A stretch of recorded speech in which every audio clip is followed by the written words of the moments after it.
somewhat informal discussion, but I am very much looking forward to this. This is going to be a discussion on decolonizing. Let me just get this off the screen really quick. Decolonizing sci-fi and reality, featuring Santo Avera Ojeda. I think I'm saying that properly.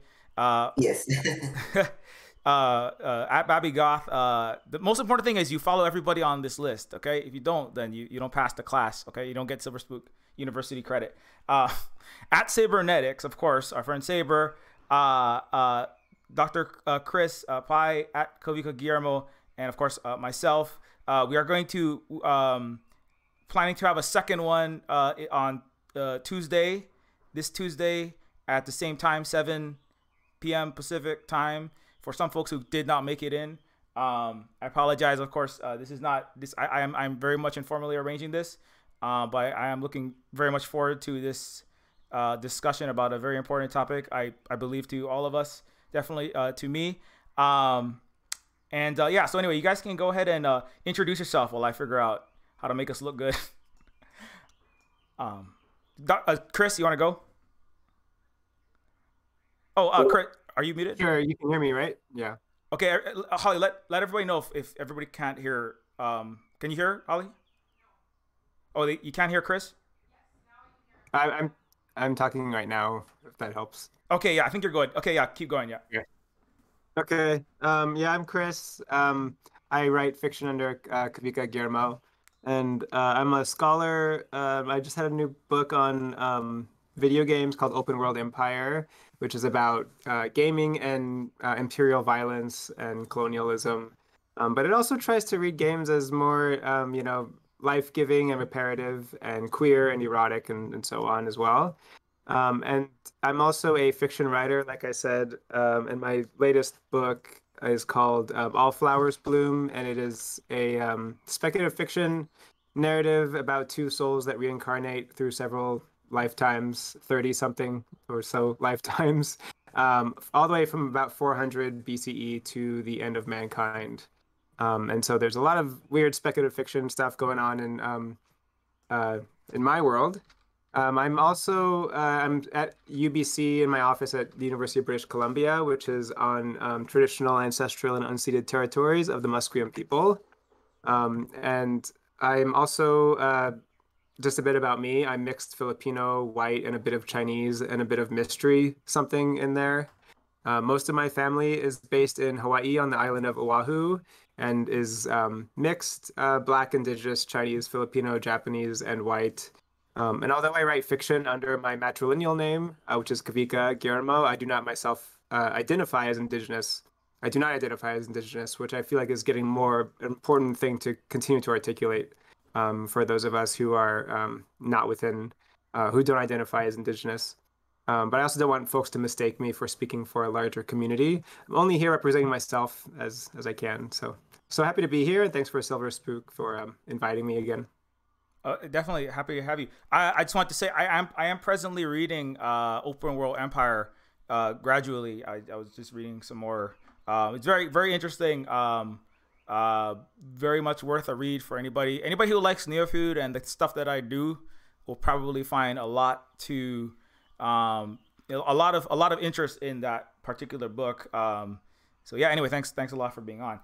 Thanks. That's very kind. And if you can't afford the book for whatever reason, you can just try DMing me on Twitter. I might be able to send you at least some chapters of it. Yeah. Yeah. Full disclosure, I did get it from a panel that we were on previously. Anyways, thanks a lot. And how about let's go to Santo. You want to introduce yourself? Yeah, sure. So thanks for inviting me on again for one of these discussions. I always think they're really interesting. But hi, I'm Santo, and right now I am based in Treaty One territory, which is so-called Winnipeg, which is the territories of the Anishinaabe, Cree, Dakota, Dene, Ojibwe nations, and the homeland of the Métis. So I specialize in lately have been specializing in indigenous cyberpunk from a Guarani perspective. So the Guarani nation is in South America, primarily across different countries like Brazil, Paraguay, Bolivia, Argentina, Uruguay. Um, and I've been working on my latest project, which is unannounced. It's kind of the culmination of the past couple of years that I've been studying different like anti-imperialist and anti-colonial like subjects and topics, and reading more books about like anti-imperialism, and kind of working that into like my definition of indigenous cyberpunk, and also working with different people on different projects to like also brainstorm more ideas about indigenous cyberpunk.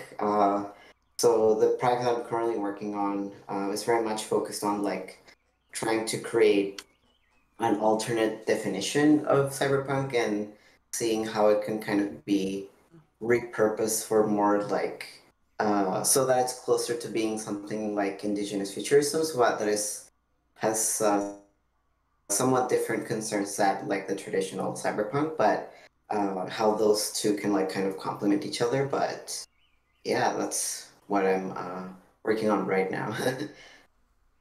Yeah, awesome. I remember, yeah, we did have a conversation earlier this year with Santo, and Saber was also here for that. Very, very interesting on indigenous futurisms, and yeah, always good to have a fellow cyberpunk. I think all four are cyberpunk uber fans here. I feel like at least somewhat created something in the or read something in the genre for sure.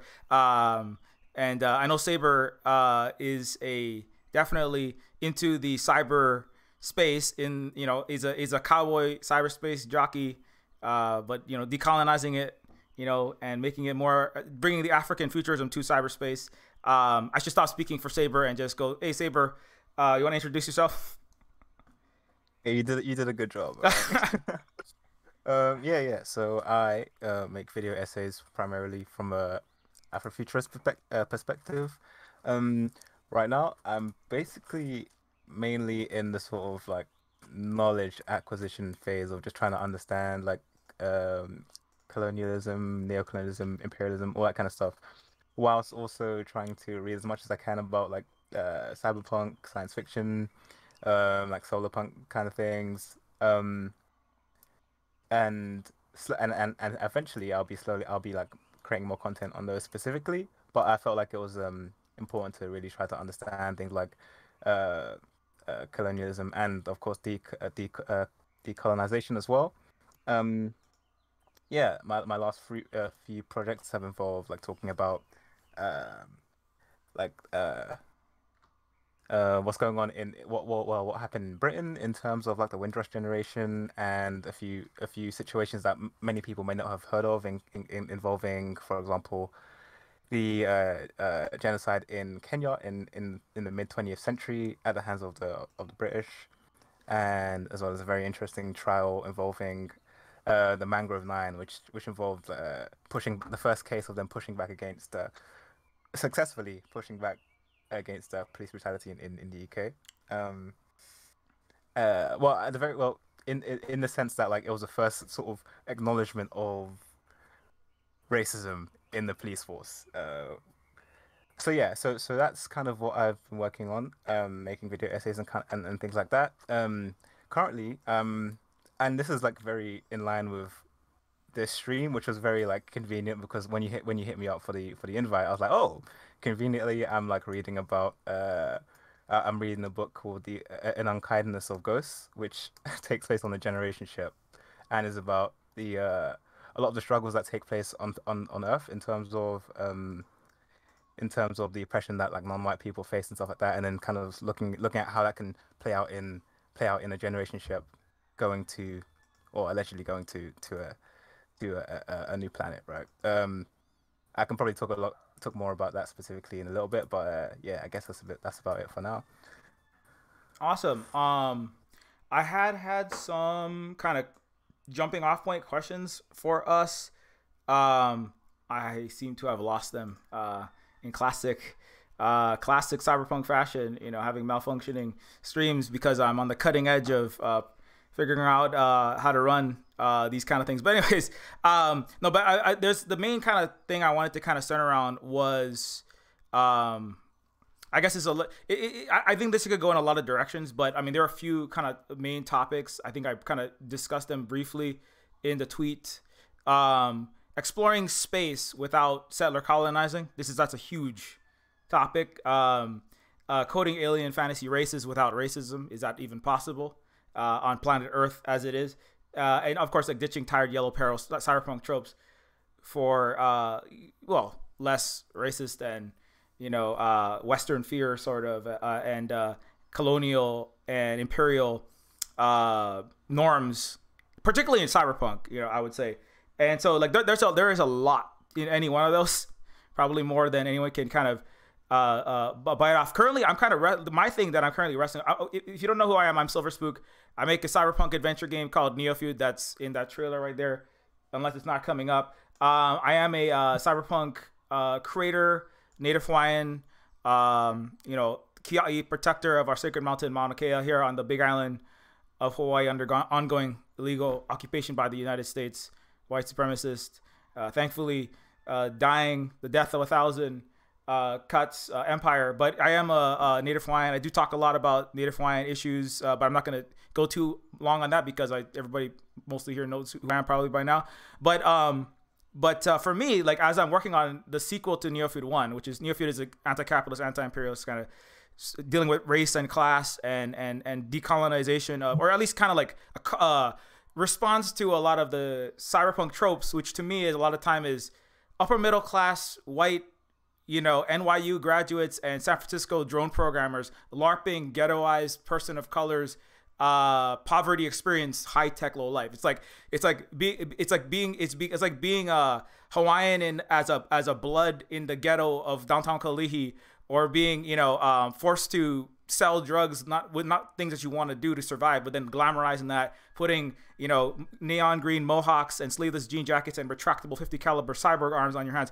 No changing your gender though. You touch that, and then CD Projekt Red's gonna just make fun of you all over Twitter.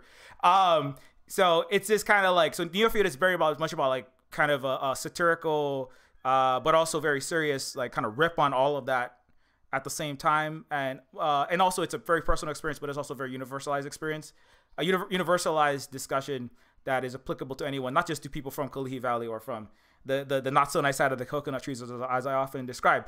But so one thing that I was wrestling with for Neofeud 2, I mean, and then there's like this is one of the images from Neofeud 2, just as an example, is like, how do you do, what is a fully decolonized, I know, I kind of know where all the bodies are buried between West Point and DC and Silicon Valley, because I've worked for multiple billionaires and ghost written science fiction for overpaid billionaire, useless gold diaper babies who can't write their own science fiction, so I do it for them.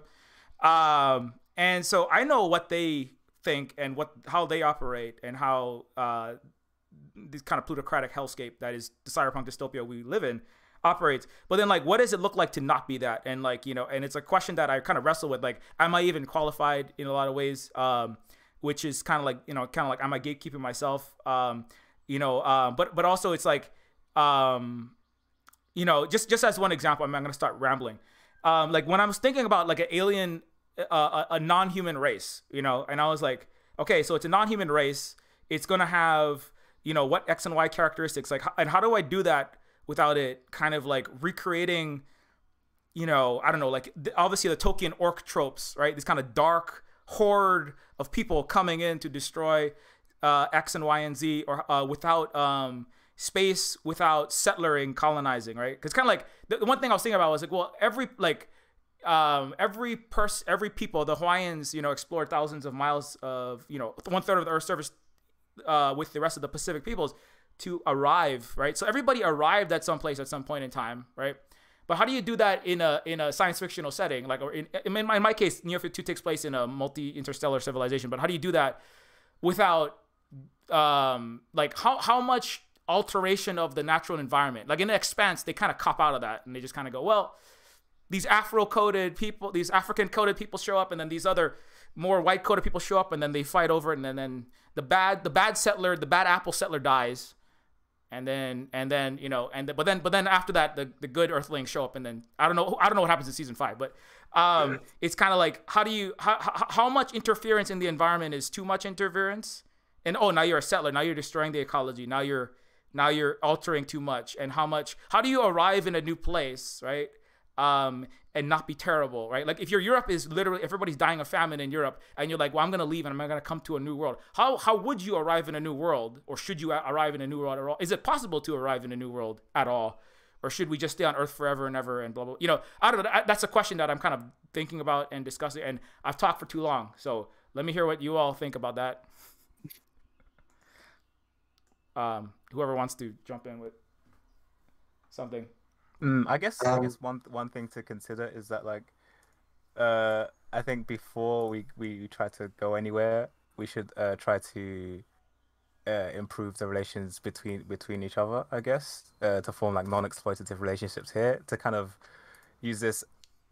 You can kind of imagine like a multi-planetary species or whatever. If the sort of what would you call, like the embryo of that civilization, which will be coming from Earth, is one that is very like exploitative, then it seems like that would kind of carry on onto like as we sort of venture out into space as well. And I don't know, I kind of draw parallels to like the so-called adventurous voyages of Columbus, right? And how people in the current space race are often talking about like they'll say, oh, we need to. It's almost as though like they're trying to, companies like Blue Origin and SpaceX and Virgin Galactic and others, they have this kind of ethos of like reliving the feats of Columbus, except like on another world. And like a common like refutation that I've heard from those like pushing back against this like settler mindset is to say that, oh, like there's no one else like in our solar system, as far as we know, anyways. Like there's no harm to be done up there because there's no one to colonize up there. But like and that this is just like human beings being out there among the stars, spreading the light of consciousness, becoming like multi-planetary species, or in the case of like Bezos, prioritizing like asteroid mining, like because of the like inevitable like resource constraints of this planet. But like the problem that I find with this way of thinking is like the failure to recognize that like even if the other like planetary bodies are empty, it still requires like a massive amount of like exploitation to get us to that point. Just as like Africans were enslaved and like brought over to the like so-called New World, while the like indigenous peoples were like largely wiped out over there. And like the resources required to like create a like self-sustaining like base on Mars or on the Moon, or like some kind of like O'Neill cylinder or like a Dyson swarm surrounding the sun, harvesting as much energy as possible, will like mostly like come out of the same kinds of like economic relations that exist today. Like you'd still need to plunder the resources of the global south in order to build the rockets to get out there in the first place, while still emitting a large amount of like methane to get out there in the first place, which will be devastating for the people already here. And so I think resolving these kinds of contradictions first will be like very, very like imperative to do before we kind of move out. And yeah, I think it's definitely possible to do that. But it will require like a massive like reshaping of the way like we think about the relationships between like each other, between all of us and the land and other kinds of non-human animals and that kind of thing. So yeah. Yeah, definitely. I think Chris, you were gonna say something. Oh, actually, that's a great point. It reminds me of one of the first articles or essays I wrote about video games, which was on Mass Effect, and it was basically like I think a lot of people nowadays can like look at Mass Effect as in a much more critical way than they used to when it was like one of the only mainstream games that had like some queer representation and so on. But now it appears much more like, oh, this is clearly colonial, policeman of the world kind of thing. But I wrote that in like 2013 or so, as I think people were turning more against it. But basically to say, the similar point that Saber was making, that even though you have these, like, let's say you did have like these teams of different like racialized people who were getting along and the game was actually like good on those points, which it's not, right? But let's say that it happened, like the whole apparatus that they're involved in defending and manufacturing and are part of is already so exploitative and so violent that it doesn't even matter. Like, so the game is kind of trying to use the fact that these people are well represented and so on, in order to kind of get us to ignore the fact that there's all of this exploitation happening in order to get us, just to play the game in general. And then of course there's all the exploitation and everything of manufacturing games and everything and all that. And so it was just this interesting moment where it felt like a lot of folks for some reason were seemed to like hold that company at the time, BioWare, as being kind of sacred in some ways. And it was just so yeah, and similar I think to the way that we talk about a lot of expansion in general, that we're just kind of seeing like, well, what's the harm in going out and but it was the same conversation back in like Columbus's time and everything too, right? It's always about it being a no man's land and being terrace nullis and everything, in order to, but then of course there's still the laborer and the manufacturing and everything. Yeah, so I don't have a whole lot to say beside. I think that's a great point that we also should keep in mind. Yeah, when I think about like space exploration, or even like kind of like how video games like treated, or even just how they treat like these kind of like fictional races that are meant to be like stand-ins, sort of like different actual like human people.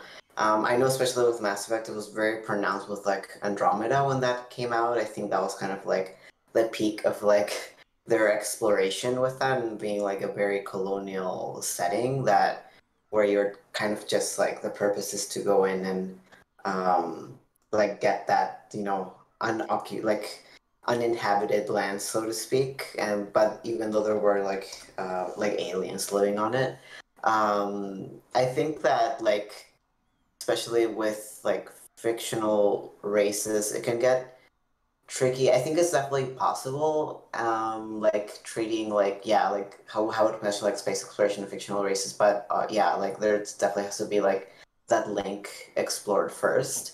And I've definitely like played some other games that like do kind of play on like the trope of like having an alien race, and that alien race is like oppressed in some way, but it's definitely not perfect, but it's like somewhat better than like what Mass Effect was trying to do, where it like blatantly like is very much like, okay, I can tell what is the stand-in for this character. But I feel that in the past, like it's been very hard to like find games that engage with that in like an interesting way, not even like first of all like a respectful way, but also like like a genuinely interesting way as to like why should I care about these like fictional races of aliens, and why should I care about these characters or this story like going into space to like explore these places. And that's actually kind of like one of the things that I've also been thinking a lot more about, because when I think about like exploration from like an indigenous perspective, especially in somewhere like South America, where exploration was seen as like it was obviously very different from like colonial exploration. It was more as like I'm going to meet with other people to like exchange resources, and to like grow my network of like people, and especially for like the Guarani nations in South America. The reason why it got so big is because like it became very normal to like go out on trips to like explore different parts of the continent, and you meet up, you find different people living there, and you kind of like become friends, and sometimes they just like join up with you on your journey. Sometimes like you marry some of them, and then that's kind of how a lot of people were adopted tribally, and they would basically like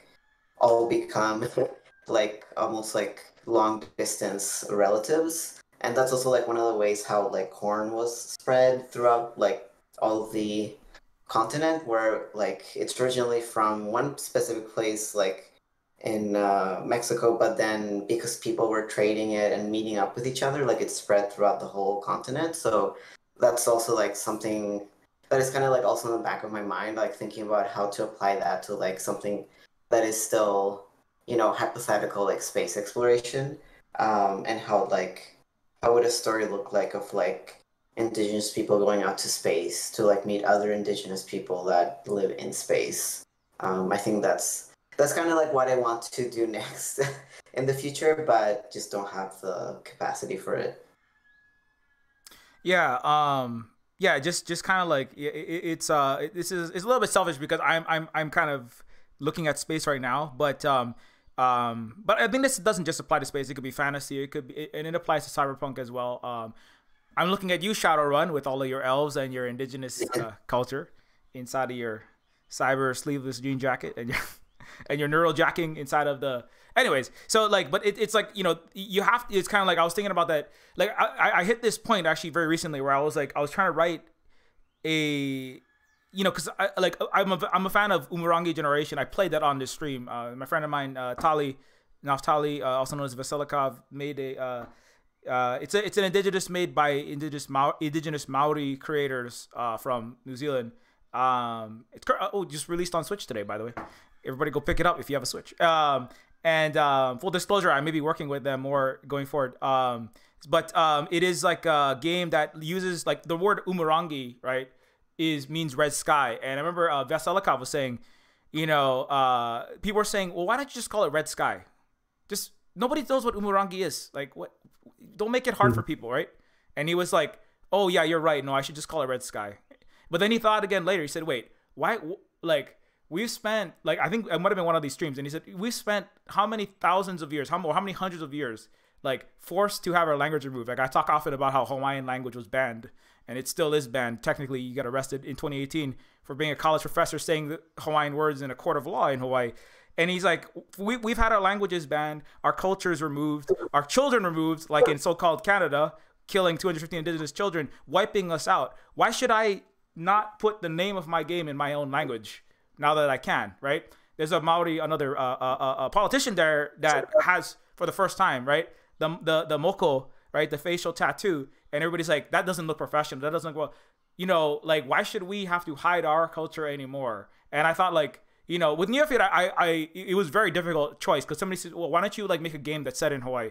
Like with Terminus, I made 2 different games. One of them was a Deus Ex conversion. And somebody said, well, why don't you make a Deus Ex total conversion again, but set it in Hawaii and make it like specifically about that?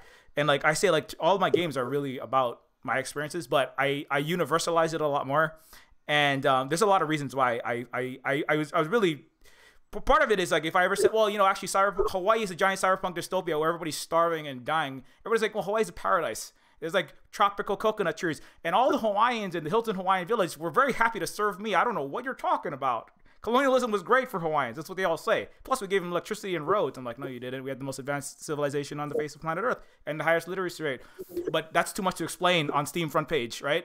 So, anyway, so I was like, but going forward, I want to have more, stuff, Hawaiian stuff in it. But I'm like, how do I integrate this in a way that's like, respectful and also like, when I was thinking about, I wanted to have like a race that was more like Polynesian, Pacific Islander, indigenous, coded, right?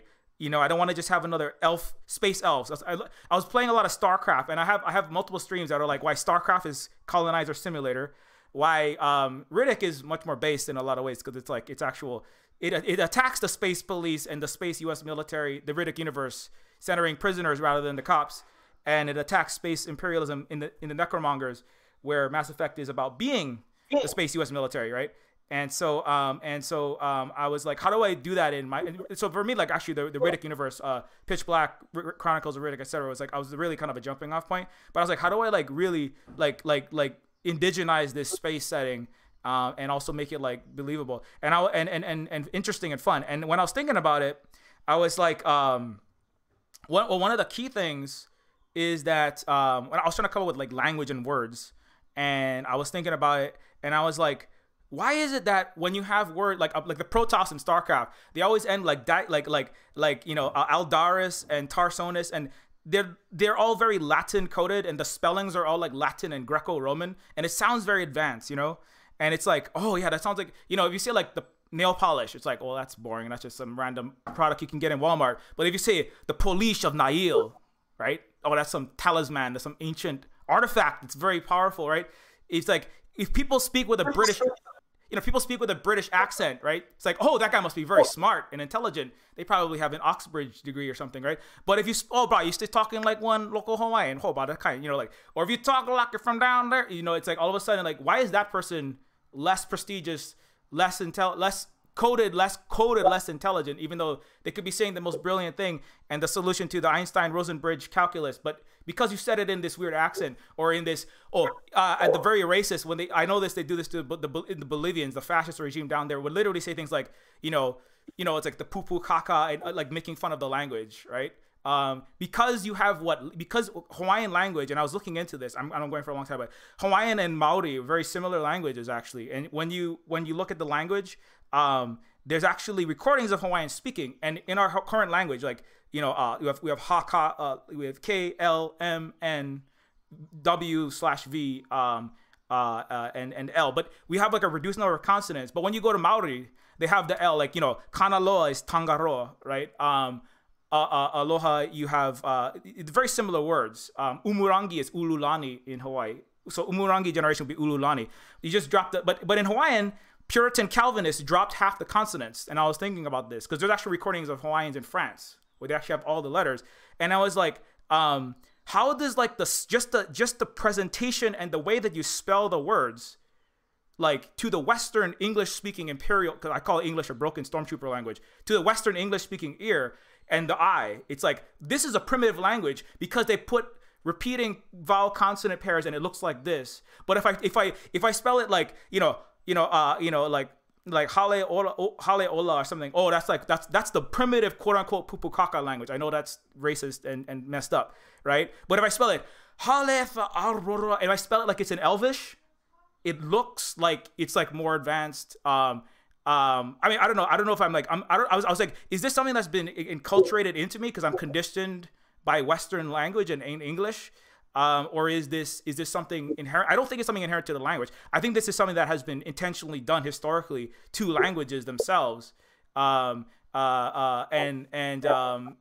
I don't know. It's something I'm like really have been thinking about because I'm trying to create an alien. It's an indigenous culture like the Native Hawaiians that are more technologically, socially, and politically advanced. Like I just said, right? We were. Right now, the Chinese are more technologically, socially, and politically advanced than the Americans.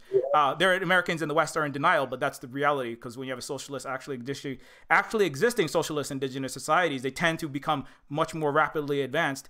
And but also they have to hide a lot of that because of barbarian Western imperial peoples that, if they figure out who you are, they'll come and take everything that you have, right? Well, you have it's an indigenous society that has time travel and warp drives while the Western space travelers are limping around in like gas guzzling, rocket ships, right? Trying to figure out how to, but the indigenous society actually have like super advanced teleportation and they're very much Hawaiian and Pacific Islander and to an extent like have Asian characteristics, but they're forced to hide who they are because they don't want wars to break. They could win the war. They could potentially win these wars, but they don't want wars to break out because they don't want people to die. Westerners don't care if they sacrifice millions of their children the way that America sacrifices all the children in all of their wars, like in Iraq and Afghanistan. And so I've been talking too long. I don't know if anybody has any thoughts about that language, and how that.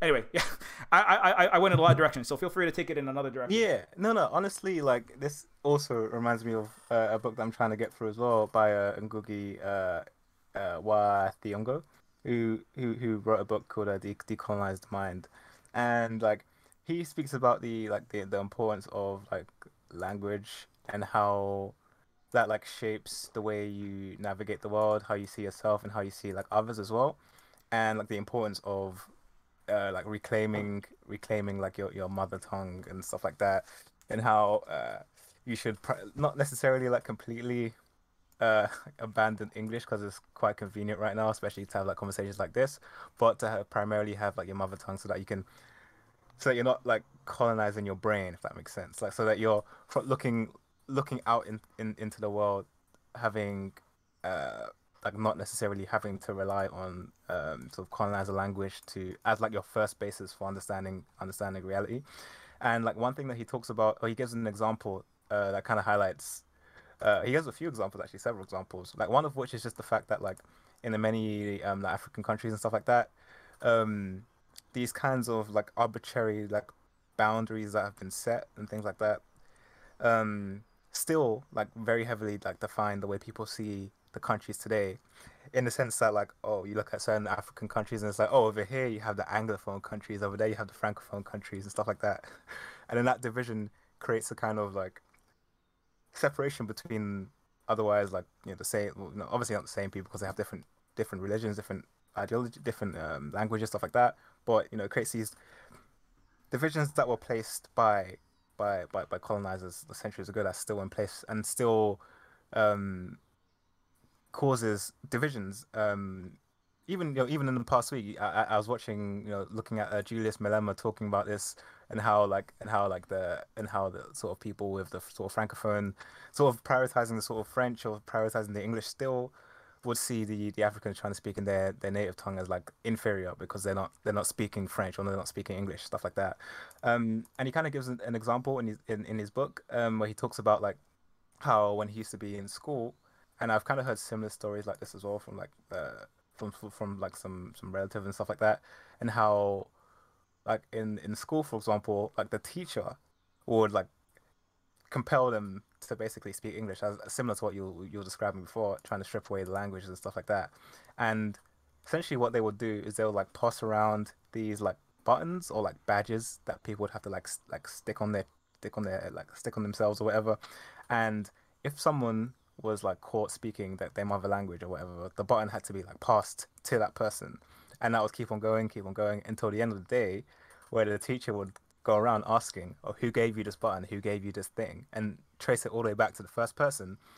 Um, and that would essentially be a way to kind of like assimilate the children, to kind of like push themselves away from their own community and to like almost become like traitors and to be ashamed of the language and the culture because you're like, oh, this person was speaking this language, non-English. This person was speaking, you know, this and that, and it kind of creates this kind of idea that like you should be ashamed. You should distance yourself as far away as you can from like your native way of being and stuff like that. And then yeah, kind of that kind of came to mind as you were talking about your experience. And this yeah, this is really is like a universal thing, like the idea that, oh, in order to uh facilitate these interactions, like you have to erode away what made those people who they were, and like language really is like one of the most fundamental ways of doing that. So yeah. So like um like as you were saying, like for me, one of my main like short term goals at least is to try to learn at least what Swahili or something like that, Swahili or another local language in my home country and stuff like that. Um, and hopefully try to like erode away this English accent because it's like, yeah. You sound really Let me smart get when you away have from the this English English. accent, though. Everybody's like, "Oh my gosh." Yeah, no, and it's like, yeah, no, I'm not that smart. No, let me just get away from this so I don't give away that false impression. All right. But yeah, um, yeah. Yeah, I mean, Yeah, go ahead, Yago. go ahead. Just something that I've also been like thinking about in like, so my current project takes place almost like in an alternate universe. Um, and one of the things I've also been struggling with is like figuring out that a dialogue that is like, okay, well, the dialogue is going to be in English because the game has to be like released in English just because that's like the industry that I work in. But at the same time, it's like trying to find a way to like still emulate like Guarani dialect in English. And one of the things that I found really helps is that like trying to think more in Guarani as I'm writing in English and like how the syntax works and how the overall like structure of like speaking works. So a lot of times, like even in South America and Paraguay, like Guarani is one of the official country languages, but that doesn't mean that people who speak just Guarani aren't oppressed. There are, even though Guarani there's the official language, like not all government services are actually available in that language, and there's quite a lot of people who speak only Guarani that live in the countryside, and usually they're the ones that are kind of like marginalized the most when it comes to like accessing government services because they arrive to the city, and then everything is in Spanish, and no one is speaking Guarani. So it's like it's kind of more of like a very much a symbolic gesture to have the language as one of the official country languages. So in thinking with that, like Guarani usually in Paraguay is associated with like it's very much like it's referred to as like Spanish is the language of like business and Guarani is like the language of the streets. So Guarani is very much like the language that the working class speaks and that the people in the countryside speak, and anyone who's like a farmer or indigenous people who live in more remote communities speak. And because of that, it tends to like be segregated as like a language that sounds like unintelligent. So it does like because of like racism and things like that. And so I'm trying to kind of like draw from that, like, okay, like if Guarani is spoken very much by like working class people, then I want that to kind of be reflected in the dialect, and I want that to be like a language that the characters in the game speak in a very like approachable way, and also because of the syntax in like Guarani, sometimes like the sentences like tend to be shorter, or they tend to be like more focused on like kind of like conjoining words together, and also tends to be like a language that's very heavily based around like describing things based on how they sound. So like kind of taking all those things into consideration has helped me a lot in like figuring out like how can I still make characters who are speaking English sound like this was maybe translated from like Guarani over to English, and to still kind of like reference the roots of the language as something that belongs like to the people rather than it being like rather than it being something that is reduced to like very classist and racist terminologies, and to see like also how that can inspire a lot of the concepts of like communication in like a game between characters. Mm-hmm. Yeah, I was thinking along similar lines of like, what are the narratives in the games that I really like in the way that they represent language and so on, and like racial others who are coded, as aliens, or aliens coded as racialized others.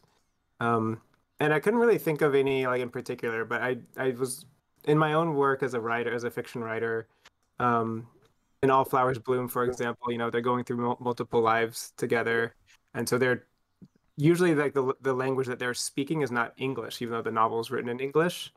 And so I was very difficult to try and figure out like how to do that without also, just throwing in words that I also wasn't that familiar with, or that I had like no experience with.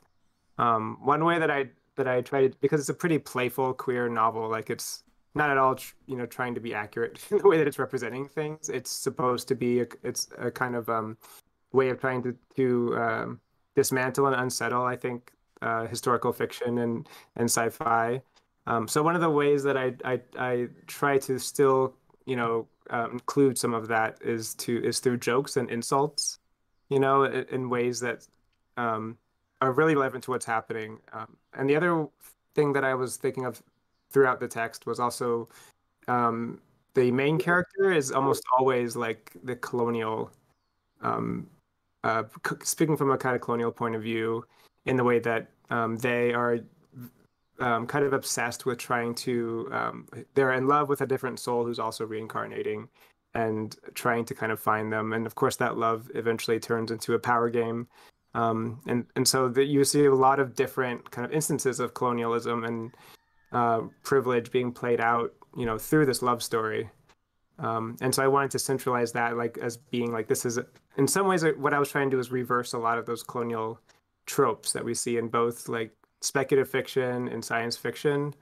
And I was also writing this book on video games at the same time. And so like one of the things I was really trying to do was do it through representation on one hand, but also through simulation, which is something that we don't talk about in the world of fiction writing so much. But I think this is like one great thing about a lot of games is that they can simulate, different ways of being without necessarily having to represent them in certain ways. Like I feel like Neofeud 1, the first time I played it, it felt like a simulation of something very real. Like I could recognize it as something that was, even though like ostensibly the racial coding, I couldn't like tell what was what or anything. Like it wasn't really as important to me as like just recognizing the experiences that were in it, so that this is from a conversation I had with Robert Yang, who makes like queer games, and that his goal is mostly to think about how to simulate certain kinds of things as opposed to representing them, which I guess is something you can think about a bit more as a game designer. But I also had faith that I could do it in fiction. So I feel like what's happening in my novel, at least, is this kind of simulation of the desires of colonization, right? This desire to go out and explore things, and perhaps take things that aren't yours, right? Or this idea that you're entitled to something because you love that thing or because you feel like you'd be best suited to take care of that thing. And so as opposed to representing one particular historical instance, I try to simulate how those desires work within a speculative past, speculative future. Yeah, it's definitely like a I mean, I was thinking about Neofeud and like what that is. Yeah, that's a game where like it was a choice that when I was like, I don't know, there was a version of Neofeud that has a lot more actual Hawaiian pidgin in it. Like Proto J is like the main one of the characters in the game is it's just it like Neofeud is basically my experiences like in a video game, but not that the kids don't speak like that. They do speak like that as well. But there's a little more pidgin. But I was like, how is this going to read to a global audience? They might not understand like what things that are locally understood in Hawaii with there's a million people and probably a low number of people are going to play it that might not translate. But the experiences, the broader message of it is it's not like this. It's not like ghettoization. Children being taken by social workers is exclusive to Hawaii, as we're finding out in Canada, just as one. But it's not. It's London.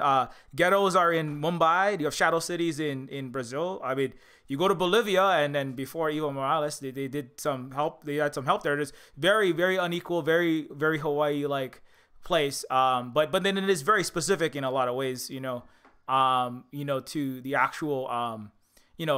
Some people said like it was so ugly, when I first looked at it, and like and that was one of my problems with a lot of Cyberpunk. I mean, to kind of like on this Cyberpunk topic, which is that Cyberpunk likes to make what is ostensibly the experience of poverty and surviving in a super unequal dystopia very sexy, very attractive, very fun, and like kind of saying like what you're kind of saying like.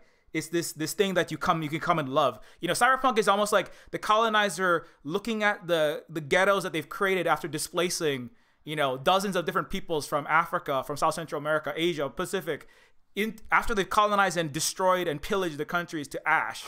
And then they come into the imperial metropole, into LA, into New York, into London, into, Vancouver, into Honolulu, right? And now, now that Britain and Captain Cook and Ulysses S. Grant and the Delano Roosevelts, they've really loved those Chinese and the African and the Latin Americans so hard that now they're all dead and all the remainder of them, or they're suffering terribly and de-developed. And now we have this little cluster of non-white, brown, and black people in our little ghettos. Let's love them in there from the air-conditioned, Lockheed Martin marketing department while we play Shadowrun on the weekend, interpreting internally colonized, recolonized people inside of our ghettos who are doing all of our essential services, like getting COVID and dying in San Quentin while we play games about their experiences that are fake. And that's what really pissed me off, is because I live these experiences, I have kids that have died having your fun cyberpunk hell world. It's called getting shot by police. It's called getting your children taken by social workers and then never seeing them again. And then you getting shot by police. That's what happens in Neofeud, right? And people have said like, that's so ugly. And I felt like throwing up and I felt like crying and I had the shakes and I'm like, that's what you're supposed to feel. That's what I feel. That's what people actually feel. And so so to me, part of decolonizing is it's going to be a little bit more ugly than some people may have been used to having their science fiction. It's going to be a little bit less airbrushed and cookie cutter, and it's going to look a lot less like a postcard from Waikiki when you have the decolonized version of Hawaii. I mean, in the process. Now, hopefully, one day it's not going to be, but I think that's part of it. Is like it has to be a little bit uglier. I mean, in the deconstruction of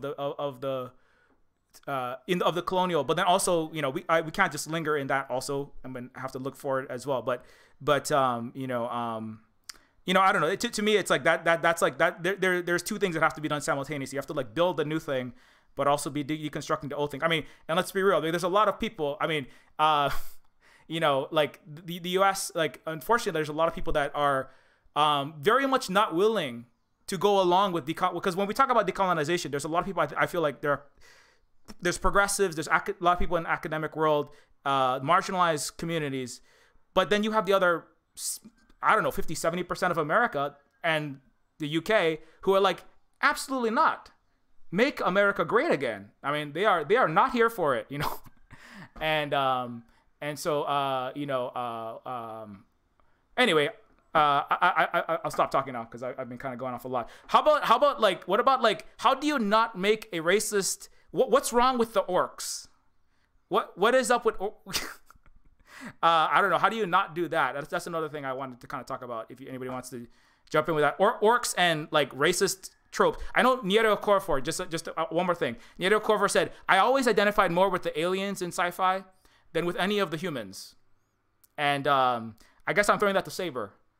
I guess like it just has to do with like who's creating the thing. It's like, I don't know. It's like if someone hasn't decolonized, it kind of goes back to the whole like topic of the thing. If you haven't decolonized your own brain, then like it just almost always gonna be like, almost instinctually going to be creating those kinds of characters. Whereas for me, even when it comes to just like thinking about potential stories that I could put together, and I think about like like non-human entities or like these kinds of things, like I never really think about these like tropes that you kind of see, and they never really like come to mind in my head as I'm trying to think of these characters. Or when they do, it's like, no, I can't. This doesn't seem right or whatever. And I'll try to like think about ways to do it in I don't know. I guess it's all a part of this whole like creative process in terms of, because I guess I don't know. I suppose the whole idea of the whole like creative process in general is that like we don't really know exactly what it would kind of look like going into the future. You have, there's so many people out there that have their stories to tell. And I think if we were to, give a definitive blueprint as to exactly what it would look like, it'll kind of like ruin the surprise. I want to be surprised to see, how is these people, how are these people going to be depicting sort of non-human entities in ways that don't do that. And yeah, as we've been talking about, I guess one way to do it, kind of going in line with what we've been saying, is kind of like, just like rejecting the tropes that pervade like sci-fi and cyberpunk today. Honestly, like another thing too is that it just seems so like repetitive, just seeing the same kinds of tropes just re-emerge themselves again and again and again. I'm like, I want something new, I want something exciting, and I want something that doesn't follow these tropes. And like, yeah, just like playing Neofeud. I haven't finished it yet, but like that's just one example of like how it's done really well, honestly. And yeah, I suppose that's just one example. Oh, I was gonna say, thanks a lot. Also, you can, I'm gonna give you $50 for saying that you like Neofeud later on. Don't worry, I'm just kidding. Yeah, no, honestly, no, like I really, no, it's like, I don't know if it's just because I know you, but like, yeah, no, I was just like, yeah, no, this is like, I want to play this like again as soon as I finish it. Like, I already know that like I want to play it again once I finish it. It's one of those things. It's like, and I don't really get that experience like too often when I watch stuff, but like, or play stuff or like read stuff. But like, yeah, it's something that would, I don't know, as long as it kind of resonates with with sort of like, you know, oppressed people, stuff like that. I don't know. I think it can definitely go a long way. Without getting too specific, obviously, because there's just so many different like ways you can take it, depending on like, the planets that you're trying to depict, or like whether it's, you know, externally looking out of space or internally going inside of some kinds of like uh virtual reality or something like that. I can imagine, you know, so many different manifestations of various like entities that could emerge that don't even that have like nothing to do with any kinds of depictions that we've seen today, or up until this date. I don't know. Maybe it could also involve some kind of, I don't know, like once, for example, let's say, because I've seen in recent times a lot of um developments in like procedural generation in terms of like AI and stuff like that. So maybe involving that could be quite useful as well. So kind of generate just like completely random like characters that like don't, you know, obviously it would have to be coded by someone like Silverspook, right? Otherwise, it would just be sort of reinforcing the same kind of like like sort of colonial logic in kind of in the code itself. But you know, you can imagine some kind of algorithm that can sort of just generate random characters. But instead of it just being a sort of generic type thing, it'll be, you know, kind of like based on sort of decolonial like blueprints and stuff like that. Yeah, so I don't know. There's like so many different things that could happen. Another kind of like aside that I've been thinking of as well is that, like, you know, in sort of science fiction in general, how you have like these like universal translators and stuff like that. I've seen like some depictions of that. I don't know. It seems like I really want to see some kind of exploration whereby, like, even though they can communicate in a common language, that like as I was saying before, like this sort of internal language in their head, it still plays an important role in how they communicate with each other, even if they have some kind of universal translator that can allow them to sort of understand each other without necessarily speaking the same like base language. So yeah, that's kind of things that I've been thinking about too. Perhaps it may come in the form of, you know, when people are communicating with each other. Obviously, most of the time it'd be in the form of like of words and stuff, but potentially it may not even, you know, as language evolves, it may not even involve words. It can involve like movements, and well, obviously it does now in the form of dance and stuff like that. But maybe that can be emphasized more as well, dance and movements and all these kinds of like things that we can't really imagine today, I guess. Yeah, just one comment that I'm gonna throw it to someone else. When you're talking about that universal language, and I was thinking about like, yeah, how this is kind of going back, I know, to language, but I was thinking about that like, you know, looking at the history. I've been looking into the history of China, the North, South America, Pacific, and like, you know, at what point does it go from people's living and, you know, and then, oh, now it's colonialism. Now it's, you know, now things are going wrong, right? Where does it not necessarily fall from Eden, but like, you know, and what you see is like there is like Mandarin, right? I mean, actually, this is probably gonna go to Chris maybe, because, you know, in China, from what I understand, I've not been there, so Chris probably knows more because Chris has actually been there. But like there is the language, a kind of a language that transcends. There's 56 ethnic regions, right, or many ethnic regions that have regional their own languages, which is different from a place like the United States, right? Where everybody, you know, you're not speaking anything but what we tell you, right? Or Hawaii, where you're not speaking anything but what we tell you. And there is a universal language, right? The common tongue that you can communicate in. And I think that there's something similar like that to the Pacific and to Turtle Island. Although I don't have all of the receipts for all of this, but there are a lot of trading and things happening, right? But at the same time, you had local language. Now, there's some words that are kind of like common. Like I was just kind of going through a few between Hawaii, Samoa, Hawaii, and Aotearoa, New Zealand. They have some words that are kind of similar. You can kind of get along, but there's some words that are not, that are specific to those places. Like when I was looking up certain words, and so the kind of one difference, right, when you have that universal translator or whatever it is that you could have access to a common tongue. Like, and as you said, like, I mean, it just doesn't make sense to not have English right now because, you know, we have to internationally, you know, kind of deal with each other. But then one difference is that you could have a common tongue, a common universal trading language, right?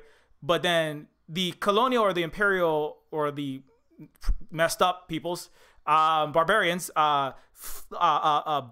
they force you out of that native tongue. Like you can only speak, you know, like how you're saying, like eradicating the indigenous languages of Turtle Island. Like that's why the residential schools in Canada, which Canada is rightfully being accused and called out for genocide for, same thing that the Americans did something very similar to Hawaiians, right? They're not allowing you to speak also your mother tongue. You must only speak the universal language, whereas other indigenous peoples across the world had common languages, but they also not only did they not remove the native your local mother tongue, they encouraged you to also have that one, you know. So it was an acceptance and a coexistence. Also, and just to bring it back to Riddick, in Riddick, there's basically space Palestine where Jews, Christians, and Muslims are coexisting in what's called New Mecca, thousands of light years from Earth, and Greco-Roman armored coated space necromongers with American guns. So it's Western 2,000-year-ago barbarians and the current Star-Spangled barbarians you must convert to necromonger religion, which is a messianic death cult, basically, liberation through death, right? And if you do not, they slaughter everyone who if you don't change exactly to how we are and eradicate everything about yourself, you are annihilated. So, anyways, that's one other, just to call out, based Riddick, and Vin Diesel was doing the work before anybody knew what the work was. Anyways, I want to ask Chris that. I don't know what you think about that and your experiences in China specifically or in Asia generally. Well, with Mandarin and Putonghua Mandarin, it's been a really thorny issue actually in the last, because more people speak, like the percentage of people that speak Mandarin has grown exponentially since the 1950s and well, really the 80s is when it really took off. And this, the speaking of Mandarin and kind of mandating of Mandarin around China started to affect like Singapore, which also had its own speak Mandarin campaigns. And so there were kind of imperial like aspects to it in the sense of like I'm not sure exactly how far I went with like when I taught there, I had students who didn't know the language that their parents spoke and didn't see a lot of value in speaking that language. And so it's in some ways it is a kind of lingua franca, in other ways it is because it's so highly valued, right? And it's so much a part of the kind of capitalist value system of like you have to learn Mandarin and also speak it in very plain accents. Otherwise, yeah, and that will just add more value to you. And then of course learning English on top of that. And so it's still a pretty thorny issue, but it's interesting it was interesting being there because you kind of see it happening in real time. I did want to say something though about your question about aliens and coded aliens, non-coded aliens. Yeah, go. Because it's something that a lot of people have, like Nisi Shao wrote a great book about this, like how to represent others.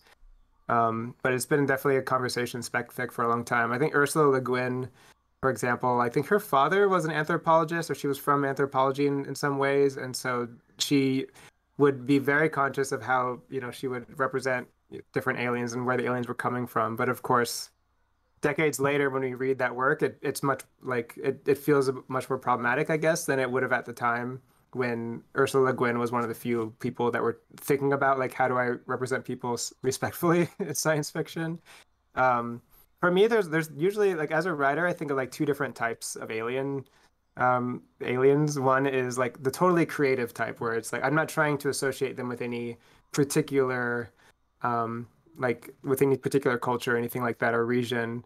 And that would be more like the Alien in like the Alien series, things like that. Like the alien is there basically just to create anxiety for the audience, right? To scare the audience. It's not really meant to be a particular culture. Of course, because the alien is supposed to make you afraid and feel anxiety towards what it can do to a white woman, it's not purely coincidental that these aliens are always black, right? Or always coded as such, just in their skin color. And so those things will come in regardless, right? And so it is important, like even if you're trying to create an alien character that is like completely creative and new and has seemingly nothing to do with humans, it'll still speak to who you are if you're not careful, right? Or to your prejudices, I suppose. And so like in All Flowers Bloom, the only alien races I really have are two, and they're both totally weird and creative. One of them is like they look like lampshades. Is kind of the only description of you get of them. Another one is a marble. They look like marble statues, and they stand very still, and they're very large, but they move very, very quickly, like so quick people can't really see it. And so those were basically meant to kind of simulate the fears of people of something that has far, far greater technology than you, that can do things that we can't even start to comprehend. And it was a bit of a Octavia Butler move, where her alien races were usually like they were so out there that like you get one or two descriptions of them, and that would be it. But they were definitely there to make you feel like a kind of powerlessness, right? Whatever they are, they have way more power than you, and they're the ones looking at you, so you can't even really comprehend who they are. The second type is the coded ones that you're thinking about. And I think that it's really kind of like what Saber was saying. It's really just a matter of trying to, show knowledge of the culture that you're trying to code into it, right? And like your own position with it. And so I think in Nisi Shao's book, I think she talks about how diversity is really important. It's like, not just having one character from that culture, but showing that there's, because then there's just going to be a stereotype, right? Almost regardless of what they do. And so showing that there's diversity, there's factions that they disagree with each other. Some of them hate each other, there's proliferation of characters, basically, showing that they have a complex history, right? And that they are the way they are partially because of colonial history, right? It's not just that they are naturally or essentially a particular way or speak in a particular way, but that there's reasons behind the language that they speak and so on. Mm-hmm.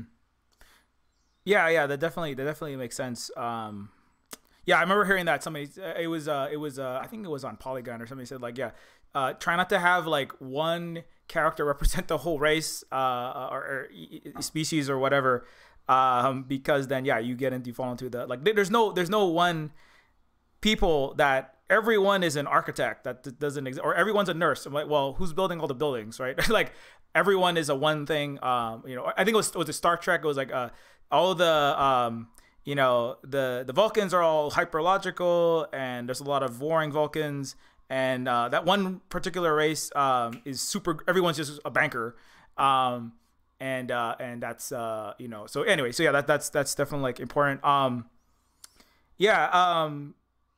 kind of going back to like one thing. This I'll throw this to Santo because before I go into that very short thing, you should definitely check out 1870 Cyberpunk Forever and everything else by Santo. Is the 1870 Cyberpunk Forever is free. It did take you like less than an hour, and it is the greatest Cyberpunk game ever created. Period. So there you have it. You have to play it now. You are commanded by God. And it's I'm just kidding, but definitely check it out. It is a very interesting game for look, it's like how to approach, it's a cyberpunk game, or how do you approach a culture and not be a white colonizing asshole, basically is the challenge. Is try to not be a colonizer. It's like that's literally the game. That's the in Chris's what is it, the erotics of gaming, the gameplay, the mechanics are try not to be a stereotyping piece of garbage, basically. And so it is a challenge for anyone, including even myself. I'm like, how do I not like put in my own I always say I'm half stormtrooper because I went to a $20,000 a year school that my father taught at.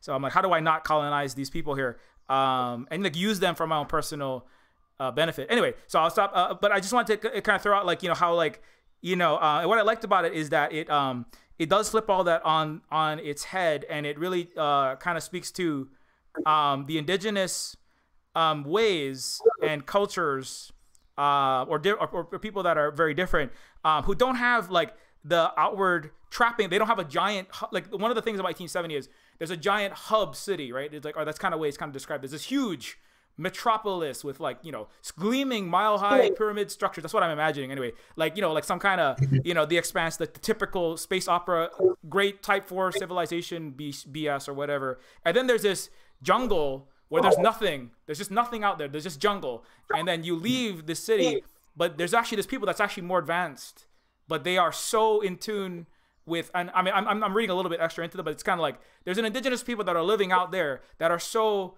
They have like fiber optic cables growing with vines, and they have like cyborg animal that have integrated technology with organic life, and they are so ecologically attuned. You could not differentiate, quote unquote, nature, right, to the Verso Westerner from just from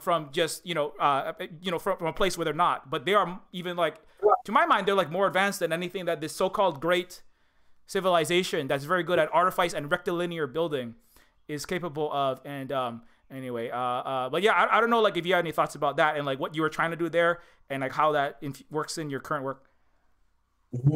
Yeah, no, thank you so much for like promoting it and giving it a shout out. I think with like 1870, that was kind of like my first test into like indigenous cyberpunk, or like crafting a story around concepts of like indigenous futurisms. And that specific story was inspired. So I think it was like back in 2000 when I had played. So I played Nier Automata back in like 2018 or so, and after playing that, I like went back and started to like look at Nier, so like the game that came before it, and I was actually kind of like inspired by Nier more so, just because it has a lot of concepts of like spiritual duality and like kind of like different bodies, and also the concept of just like weird like science fiction.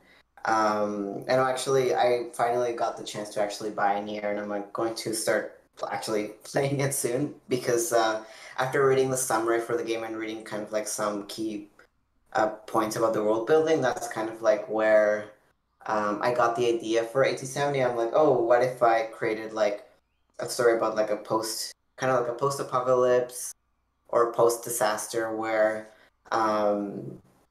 like things were kind of like breaking down, but there was still kind of a community of people living like removed from like any cities, and kind of still maintaining a more advanced form of technology that like was kind of like abstract, because one of the things about the main character in that game is that the game is basically seen through their AI, and the AI is kind of has like inherent biases about like indigenous people, and because it cannot comprehend how indigenous people, got such advanced technology, that's kind of what causes the main character's AI to like malfunction, or like basically go in like loops, and basically have like a blue screen. And so I thought of like a concept of like this incomprehensible technology that no one but the people who made it can understand. And I was also really inspired by like I believe Austin Walker, who does a lot of video games writing. He made a twine with, I forget with who, but he has like a twine that kind of like also touches into a similar type of technology, where like it's a type of technology where like it drives someone's like it cannot be comprehended because of the way that it was made and the purposes that it has. So that's kind of like a lot of what inspired that like 1870, and how I kind of built the mechanics around it. Because you're supposed to kind of like do different like game loops to like get the like final ending. And I think after that, and seeing kind of like people enjoy those narratives, I'm like, okay, I think I can like do something with this and like extrapolate it and see what other topics this can touch. And something that I find is that like with Cyberpunk, I'm really into exploring the more like rural aspects of it, in the sense that like Cyberpunk tends to take place in like the city, but I'm interested in also Cyberpunk in like remote areas, or like what does Cyberpunk look like on like a reservation, or what does it look like on a remote community, that is totally removed from any kind of like settler cities, or like what does technology look like in places where no one goes.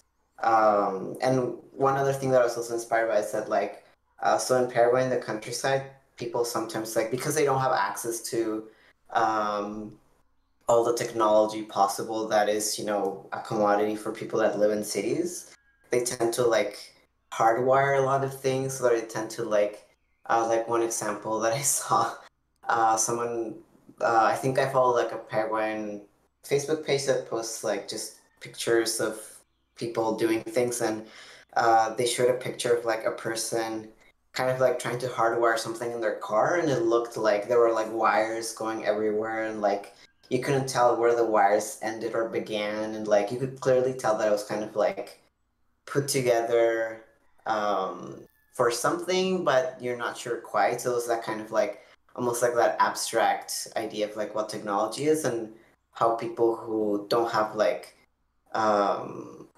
all of the resources at their disposal have to kind of like make do with what they have there, and try to like make something of their own, and try to make something that works for them. So that's kind of like one of the things that I'm interested in, because like I'm not even in the project that I'm working on, a lot of the technology, like I like to portray it as like, oh, there's cables sticking out everywhere, there's like tape here for some reason, or like some things look like they might be falling apart, but they still somehow work and are staying together. Because as opposed to kind of like having like a sleek, perfect technology, I like to portray technology as something that's like imperfect and can break down at like any time.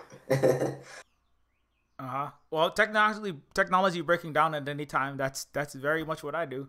That's all you do throughout Neofeud is try to get Carl Carver's arm to not kill him in a car crash, or get him fired, or everything else. Yeah, yeah. No, and that's like very important though. I think like that's a very important point, that like like how technology breaks, is as important as how it works, in a lot of ways, and it's that's not always focused on. Also, like this whole idea, like there's a lot of things that I'm always constantly mining sci-fi, cyberpunk. It's kind of like I get really bored if I'm like writing. I'm bored. I'm like, let me go look at something really frustrating that some settler did in their cyberpunk. Oh my god, why did you do that? Why are you, why are you banning people from changing their gender in a world in which everything is protean and they can change their arm and their body or become discorporate, and then you're really upset about this gender thing. So there's a whole thing. I've been thinking a lot about that. For Neofeud too, and stuff like just kind of ridiculous, or this idea that like one of the character Neofeud 2, one of the main characters, his entire brain, his body is corporate, and he has to pay $1,000 a month for his body and another $1,200 for his brain. He's a rented corporate hardware. He's got an Elon Musk Cyberlink. He's got a Neuralink. And if he doesn't pay, it starts off with, if you have 26 hours to pay, 1,300 Zutcoin to Omni Universal Corp that's in an intergalactic civilization, and if you don't pay it, your rented corporate neural infrastructure is recuperated, it's repossessed, and then you stop existing. So it's like as a kind of a the way you have to pay rent for your body, and an exorbitant rent for your body in a place like a privatized healthcare system like United States. And so it's very much like how does the yes, you could have the capacity to run 35 miles an hour and shoot like lightning shuriken out of your cyber arm, and bounce off the walls and jack into the Militech cyber tower and retire to a white sand beach, with your Motoko Kusanagi analog, right? In your Asian, with your quote unquote me love you long time Asian wife, right? With your waifu. But then what if there's this, one of the jokes in Neofeud 2 is like, all the cyberpunks, right, all the street thugs and the street samurai and the LA gangs with their laser shuriken, microfilament whips, all they do is play thumb war because nobody can afford the healthcare when they get shot. So they're like, okay, everybody, we're gonna have a little dance off. Don't dance too hard because I got a bad back and I can't afford to get the opioids that are gonna kill me. So all the gangs, they play thumb war with each other because everybody's too broke to commit any cyber crimes, and I can't afford to do no heist. If I throw out my back, I'm done. So anyway, so that's totally not relevant to anything right now, but I'll throw it out there. So how about that though? Like in Cyberpunk, one of the things, going off of that, is that there's a lot of Asian. It was just Asian and Pacific Islander month, and there's a lot of well, how do we say this? Well, there's just Asian characters everywhere, and there's not a lot of Asian characters, Asianish stuff. A lot of white, broody, sad boys eating a lot of ramen in trench coats, and not a lot of actual Asians in there, right? And not a lot of their actual experiences. And well, I guess I'm the me and Chris are Asian, and we have our own. I'm sure we have our own takes on that, but yeah, I don't know, like when you do Cyberpunk, how like because several of us has kind of said we're kind of operating in a cyberpunk sort of or thinking about it a lot. Um, how can you get away from audience expectations of those kind of things, right? Or what Cyberpunk 2077? Guess what? That's one of the best-selling games of 2020. Number one was Call of Duty, Cold War. But then after that, Cyberpunk 2077 was in that list. So how do you get away from those tropes and expectations? Just going forward. I mean, what the way that I deal with it is I just make fun of everybody who loves those things and just piss them all off. Yeah, something that I've been like I jokingly considered making like kind of like in the current game I'm working on, I like joked about making the enemies like influencers of like video games, but I probably won't do it, but I might make some reference to it. But I think in working with like, especially working against like cyberpunk's, tropes around like Asian women and like Asian culture in general, and it having like, being very centered about like this kind of like fear of like, let's say like Japan taking over like corporate like industries.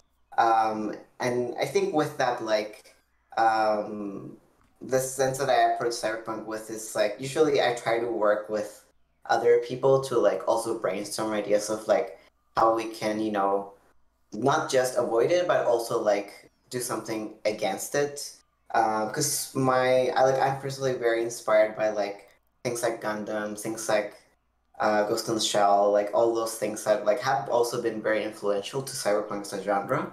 But also trying to like, do an homage in a way that makes sense and that isn't coming from like this very imperialistic Western point of view. And with that, like, so I'm currently working on my game with a couple of other people now because thankfully we have some time to work on it this summer. But I've just started working with one of my friends who I've worked on in the past on some other projects, and like they're from the Philippines, so we're kind of trying to like have conversations about like, okay, well, the Philippines and South America like are very far from each other, but are also very close in the sense that like the types of colonialism both landmasses went through, and trying to see like, oh, like actually like this kind of reminds me of this, or like this cultural thing reminds me of like this thing that we have over here like far away, and trying to like find bridges where we can kind of meet halfway and like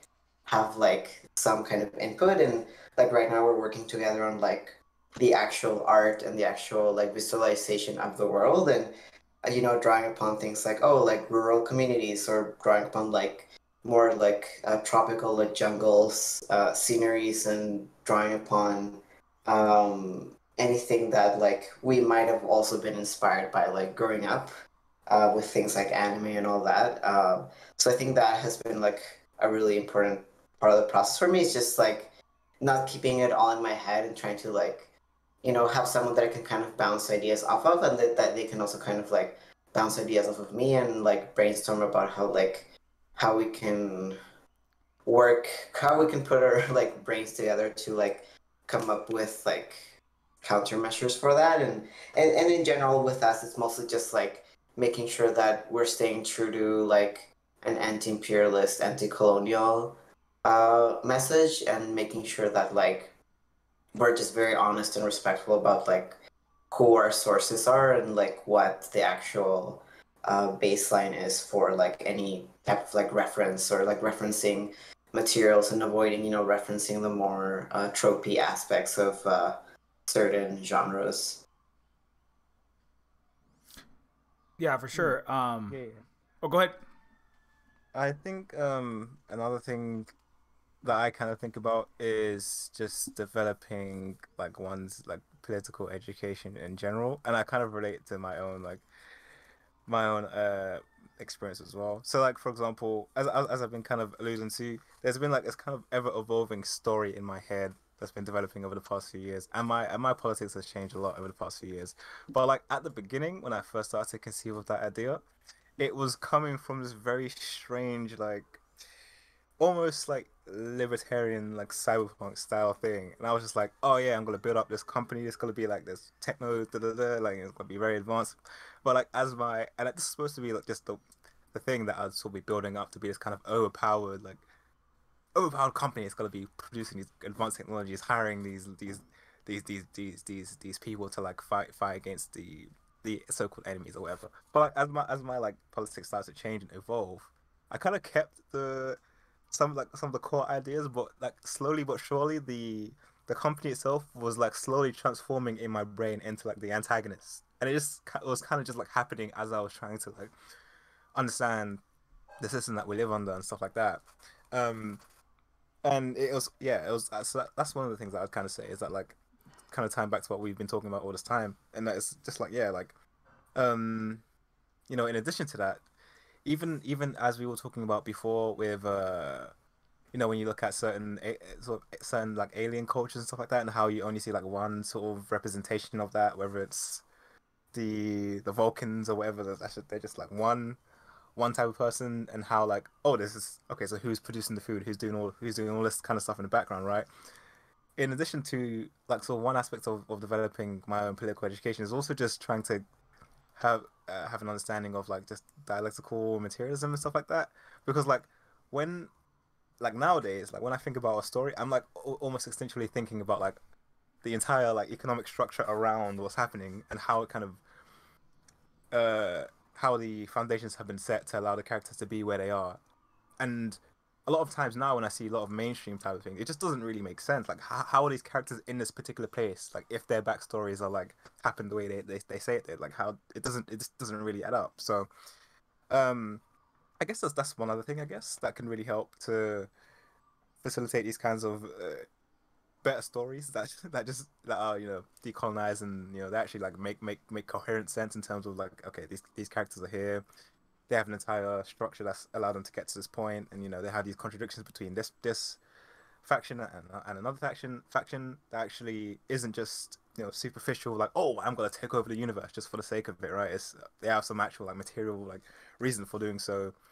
And you know, on the other hand, you have people trying to like, you know, oppose them, you know, because of, you know, the antagonisms between that. So yeah, that's one thing. That's one suggestion, I guess. Yeah. I'll just say something real quick and then I'll throw it back out. But yeah, I mean, everybody, well, definitely, if you also haven't, definitely go subscribe to Saber's channel, because there's a lot of very important videos and a lot of recommendations. Like I do not read enough books, but the other book, other than, you know, Open World Empire by you know, Dr. Chris or Kavika Guillermo, is The Deep, which was recommended to me by Saber, and I picked it up based on Saber's recommendation. There's a lot of important explorations of the history of de-development of Africa, and a criticism of colonialism from a perspective that we don't always get, which is being Black African or diaspora in the UK, which is its own unique situation relative to, even different than the US. But yeah, you know, just kind of on that topic of like how you can get away from those kind of mono or just like one note cultures, one note alien races or fantasy races or whatever races. It's when you have a alien or anything that's like you're kind of saying, okay, this is gonna be the main character. This is gonna be the main character. I mean, and then just on that kind of like how you'd listen. There's a couple of really specific people that like, and just on the topic kind of also of like bouncing ideas off, so you don't do things less problematically and less bad, right? And like learn and grow and stuff like that. And like what I thought Neofeud 2 was going to be is different than what it is now. I wish it was done a little bit sooner, but one of the couple of things. One of them was I actually threw an idea to a Black and Indigenous creator, Alan Turing. Sorry, not Alan Turing. I didn't talk to the godfather of the universal computing machine. Not that one. Alan Turner. I'm sorry. Starts with a T and it starts with an Alan, but that's not the Turing one. He's a black and also Alan Turing is not black and indigenous, but Alan Turner of Council of Fools, an indigenous game developer and also professor. I was throwing out this idea, similar kind of conversation of there's this game and it's going to be in space, and so there's going to be these people are going to be fighting, and it's going to be and I said something and Alan was like, well, we don't want to just reproduce colonial fantasies in space again. And I was like, oh shit, yeah, I'm kind of just going, well, we'll have indigenous people go and conquer the, you know, we'll have indigenous people. I forgot what it was, but I was kind of describing this, and there's going to be this interstellar war, and then they're going to, and he's like, well, I mean, we don't want to reproduce that. We want to kind of like have a new story, not necessarily of settler colonizing. And that really made me think. I really thought about, I was like, wait, yeah, no, you're right. We shouldn't just, you know, but it's just kind of like they're so normalized in science fiction, in fantasy, in the cult, in RPGs were like war games for the U.S. military. I mean, that's where they began. Tolkien is a, you know, colonizer warrior, right? The dark men of the east on the Oliphants, east of Mordor. I mean, come on. Yellow Peril and Red Scare all in one. Heinlein and his Yellow Peril, Red Scare of the space bugs that are going to slaughter the great virtuous Western civilization. This stuff is like so deep. Sci-fi is like, you know, space sci-fi in a lot of ways is like space imperial conditioning in a lot of ways. And I was like, I hadn't recognized like how, it's not like you know what I want to do? I want to be a stormtrooper today. It was just like, it was just so already there. And Alan was like, you know, we should really maybe think a little bit harder about, you know, how we could not repeat this. And that was one. The other one was, there was a character, I was playing Neofeud 2, like samples of it. Sometimes I play Neofeud 2 snippets on these streams. And somebody said, you know, like when there's characters that have like this particular condition, like, you know, this mental health condition, like, this is often portrayed as, this mental health condition is portrayed as dangerous, you know, as scary, you know, and as a huge problem. And like, you know, I have this, and it's most of us are not like quote unquote, you know, mad scientists or, you know, dangerous. You know, horror has a lot of that problems, you know, and like horror itself, you know, what makes, you know, and that's another thing I was thinking about. What makes aliens horrible? Like, is it, you know, obviously what they can do, you know, what they can do to you, they lay their eggs, they have sharp teeth, they're very hostile, they kill everything. But it's also like, you know, that's another thing I was kind of thinking about, like, what is it really that's so horrible? James Cameron actually said it's the horror of childbirth and children. And there's all this discourse around children right now and pride and children. And there's some of it is, I hate children. And it's like, and Holly and I was talking about that, and I was like, wait. And James Cameron said something like that, like, it's about the horror of children. The horror, and I was like, why are children terrifying, right? To indigenous people like Hawaiians, it's not. They are very important and respected. What is this with this horror of something inside of you that comes out and then vomits on you, and that's very inconvenient for you, and they're irritating and frustrating, right? I mean, yes, it's difficult to raise children. You know, I mean, we were doing it, but like, but what is this Western? I think there's something to this Western colonial, selfish, broken parental system, or system of, I call it child abuse, not really child rearing, right? And what other unquestioned assumptions are there in all of that? And that there's a layer of horror that's just scary monsters that are coming to eat you, like doom demons. But then there's another layer of terror of having the world not revolve around you, which is very terrifying to an imperial Westerner, you know, like, oh, child, that means I have to care about them. Even a lot of my leftist friends are like, oh, I hate children, disgusting, I would never want to be around a child, because then the world might not revolve around my personal, individual, rational self-interests. But I'm calling myself a left. Anyway, I've been ranting for too long. Yeah, I meant to say a little thing. But anyway, go sub to Saber. That's what I meant to say. Subscribe to Saber's channel.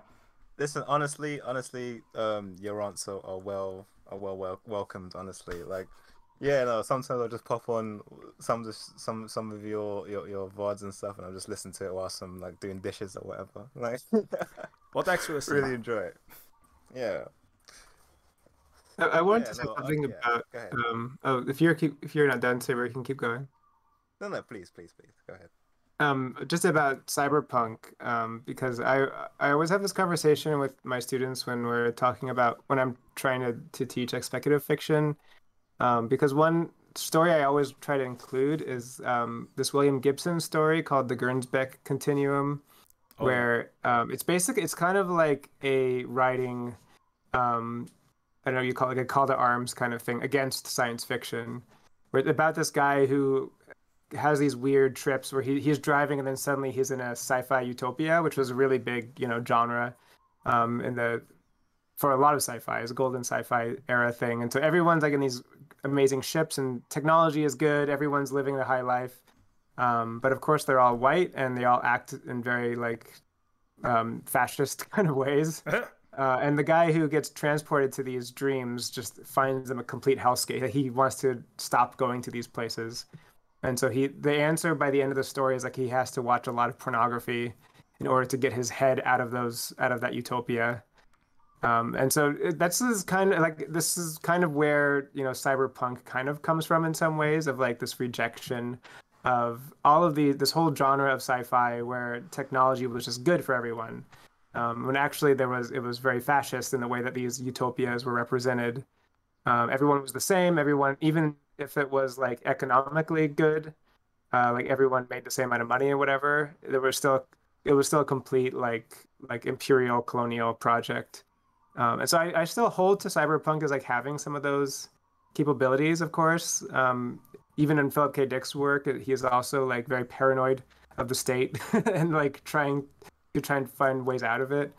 But it was at the same time, right, that they had to like, how can we conceive of technology in a very different way, and in a more like a way that creates anxiety as opposed to utopia and all of this stuff. And unfortunately, that meant like, well, in the normal like North American life, the thing that makes us very anxious about technology is the way Asians can be more advanced in some ways, right? And so Asia became, a place, as William Gibson said, to like cherry pick ideas from, because it scared Western. It still does, right? As Silver Spook was saying, just the idea that these countries and some people might have better technology than us can be very scary. And so even though like I agree, of course, with like a lot of the critique of in cyberpunk against like capitalism and colonialism in some ways, it still had to create that fear through this othered form of technology of like its associations with Asia, which isn't to say that people can't take it and do completely different things with it, right? I think that's one reason I still really like it and still hold true to it, and then find like I love projects of people trying to do different things with cyberpunk for that reason. Yeah, so I just wanted to kind of throw that out there as a hail back to our conversation about cyberpunk. And I am a bit nervous. I know someone mentioned, I think it was Saber who mentioned solar punk. Solar punk, I think, is more associated with less white writers, I suppose, is one way of putting it. I haven't read a whole lot of solar punk, though, so you can educate me on this. But as someone who lived in Hong Kong and spent a lot of time in Singapore and places like that, there are places that really try to own this solar punk narrative, right? Like that Singapore has these super trees, right, that create energy and all this stuff, and a lot of the buildings around Singapore just are kind of solar punk projects, but they also steal so much from other countries. They take sand, for example, to expand from like Indonesia, from Cambodia, so that literally these places are like losing their amount of land because they're being transported to Singapore so that they can create more land to build these solar punk projects. So like Singapore just has a very well documented history of its own imperial violence that it's played out into like Malaysia, Indonesia, into a lot of its neighbors to be the most advanced solar punk, like environmentally friendly space in Asia. And so I feel like the similar things could be happening with solar punk, but I haven't read enough of the actual work, except I think in the media, the way it's portrayed is like, oh, Singapore and Tokyo are doing solar punk, better than anyone else. Like it can be very troubling. Yeah. Just to jump in on that one real quick. Like solar punks. I have read some of it, and that's definitely part of it. I mean, it's not unlike, I don't know, Germany going, we're so green, but we're taking 97% of the revenue from Bolivia's lithium and leaving them with 3% starvation wages in their indigenous territory. With Elon Musk, we will coup whoever we want for the United States. And Elon Musk is he's a solar punk, right? He's over there building green cars and his power walls, and he's saving the world, right? But I mean, is he though? But on a solar punk, it's a hopeful. I've read some of the solar punk, and it has like a lot of the organic stuff that's coming from it is like, it's kind of like trying to, it's not necessarily utopian in a, in the way that a Heinlein sometimes, or that the thing that William Gibson and the cyberpunk writers are critiquing is like blindly utopian. It is like, we have to go through this revolutionary deep struggle to get to a better world. We have to deconstruct a lot. I feel like, from what I've read of the solar punk, and just on the Gernsback continuum, as somebody who has personally interviewed William Gibson, he definitely, I think he was on the right side. He actually let some things I cut out of I did an interview with William Gibson, and I cut a bunch of stuff out of it, because he actually wanted to say a few more things. He did want to say a few more things in Johnny Mnemonic, which is a 90s, same year as Ghost in the Shell, I believe. Yeah, 90s, and it had beat Takeshi Kitano in it. It's a Japanese American joint. The Japanese cut is actually much better. It was intended more closer to something like Bill and Ted rather than more like Speed, which Keanu Reeves had just come out of. But he did say some things off camera. He's like, I wanted to do a little more push against the particular fascist elements of the United States, but but I had to kind of cut it out because like, oh crap, did I let a little bit of it slip? But and so it's definitely like, you are being limited by Hollywood. You're being limited by the empire. When you're making entertainment in the empire, it's not going to let you say, you're gonna get, the military gets the final cut of anything that comes out that makes more than $1 million. What he wanted to say, long story short, is that he's trying to. There were some things that were trying to be critiqued, but it just does not fly when it comes to projects in an empire. It's like I said, the Star Destroyer is not going to pay you to critique the empire. So I always say thank you so much for the Star Destroyer for allowing us to stream from its satellites.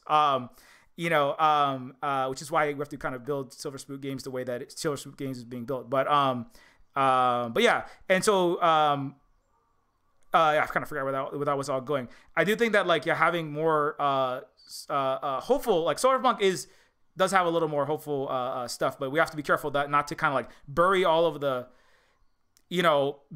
indigenous people whose lithium we're stealing to make our beautiful green NGO project, kind of like building one school. Look at this school I built in Africa with my daddy's blood colonial money. And then there's 1,000 schools being destroyed by Tomahawk missiles right over there. So yeah, that's a danger. And I'll throw that wide open to whoever.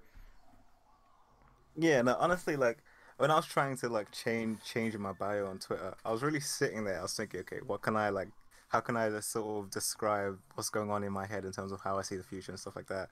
So I was thinking, okay, like in terms of like the kind of like cyberpunk vision, or sort of indigenous cyberpunk vision that I see, it's almost as though like this sort of indigenous cyberpunk vision that I see has like many elements of sort of like solar punk style things, but then also it's sort of like vice versa as well. So like solar punk in and of itself is like incomplete without the sort of looking at it in its totality in regards to like other things too, the sort of decolonial struggles as well.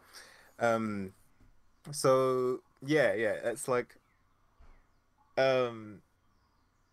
what I feel like what we definitely need, like what we need to do is we just need more like indigenous solar punk, indigenous cyberpunk, just in general, because like I feel like when I try to read from both solar punk and cyberpunk as well, there's a lot to be learned from there. There's a lot to be like inspired by it, but then I find that sometimes there's always this sort of undertone of like kind of like chauvinism, almost like some kind of like chauvinism that kind of like seeps through from like some writers, not all, but like some of the writers, and So yeah, I basically like what I'm trying to do is try to like take the best aspects of all of it while also just combining it with like a sort of decolonial aspect as well, to try to like push forward ideas and to sort of like reshape the way like people would see cyberpunk and solarpunk as well. I feel like they both have like a space in our future for sure. You know, in conjunction with other things like Afrofuturism as well, and things like that. Um, and yeah, I'm really like looking forward to like more so than like the sort of past things. I'm really looking forward to like going forward into the next few years and like stuff like that to see the kinds of stories that will be told um from these kinds of genres. And I do feel like things like this, like live streams like this and platforms like this and content creators like us have a lot to give in that sense, right? Even just conversations like this, just like getting the gear spinning that can be, developed upon afterwards, right? Um, and yeah, I'm just very, I'm very excited for the future. I don't know if it's coming through, but I'm just like, yeah, I really wanna, I'm really looking forward to like things like Neofeud 2. I'm really looking forward to diving into the Chris's work, stuff like that. You know, really excited. I actually just put your book, Chris, into my basket. I might have to order it as well. There you go. Sorry, I can't and read it. I can't pay you, Chris, but I can pay you with Saber's purchasing of all of your entire opus or your corpus. Yeah, no. One thing I wanted to say is also that like Cyberpunk. Somebody said, what was it? Yeah, one thing I consciously did not do, just as one more thing, and I echo everything that you just said in that, yeah, I'm super excited. And I whenever I have these conversations, it's like there's something that I remember, usually more than one thing from each person, and I'm like, that is all being incorporated into Neofeud too. Like one of that Alan Turner conversation is literally made its way in, and so all of these are very, very important to me. And I thank again everybody who showed up for this. And then on Cyberpunk, I consciously I was like, I'm not gonna have any Asian characters on any neon signs. That was one thing I said. I'm like, why do we need Asian characters on the neon signs unless I know exactly what that's about?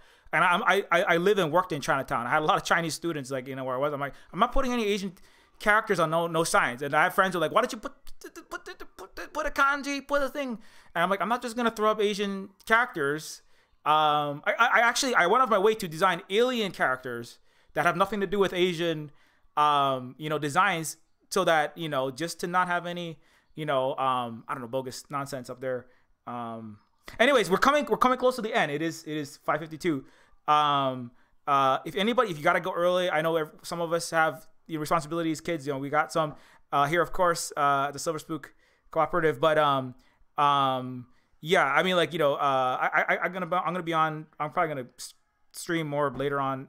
Possibly play Neofeud too. But yeah, if there's anything that we didn't talk about that you're like, oh man, I really wanted to talk about this. As we're getting close, throw it open.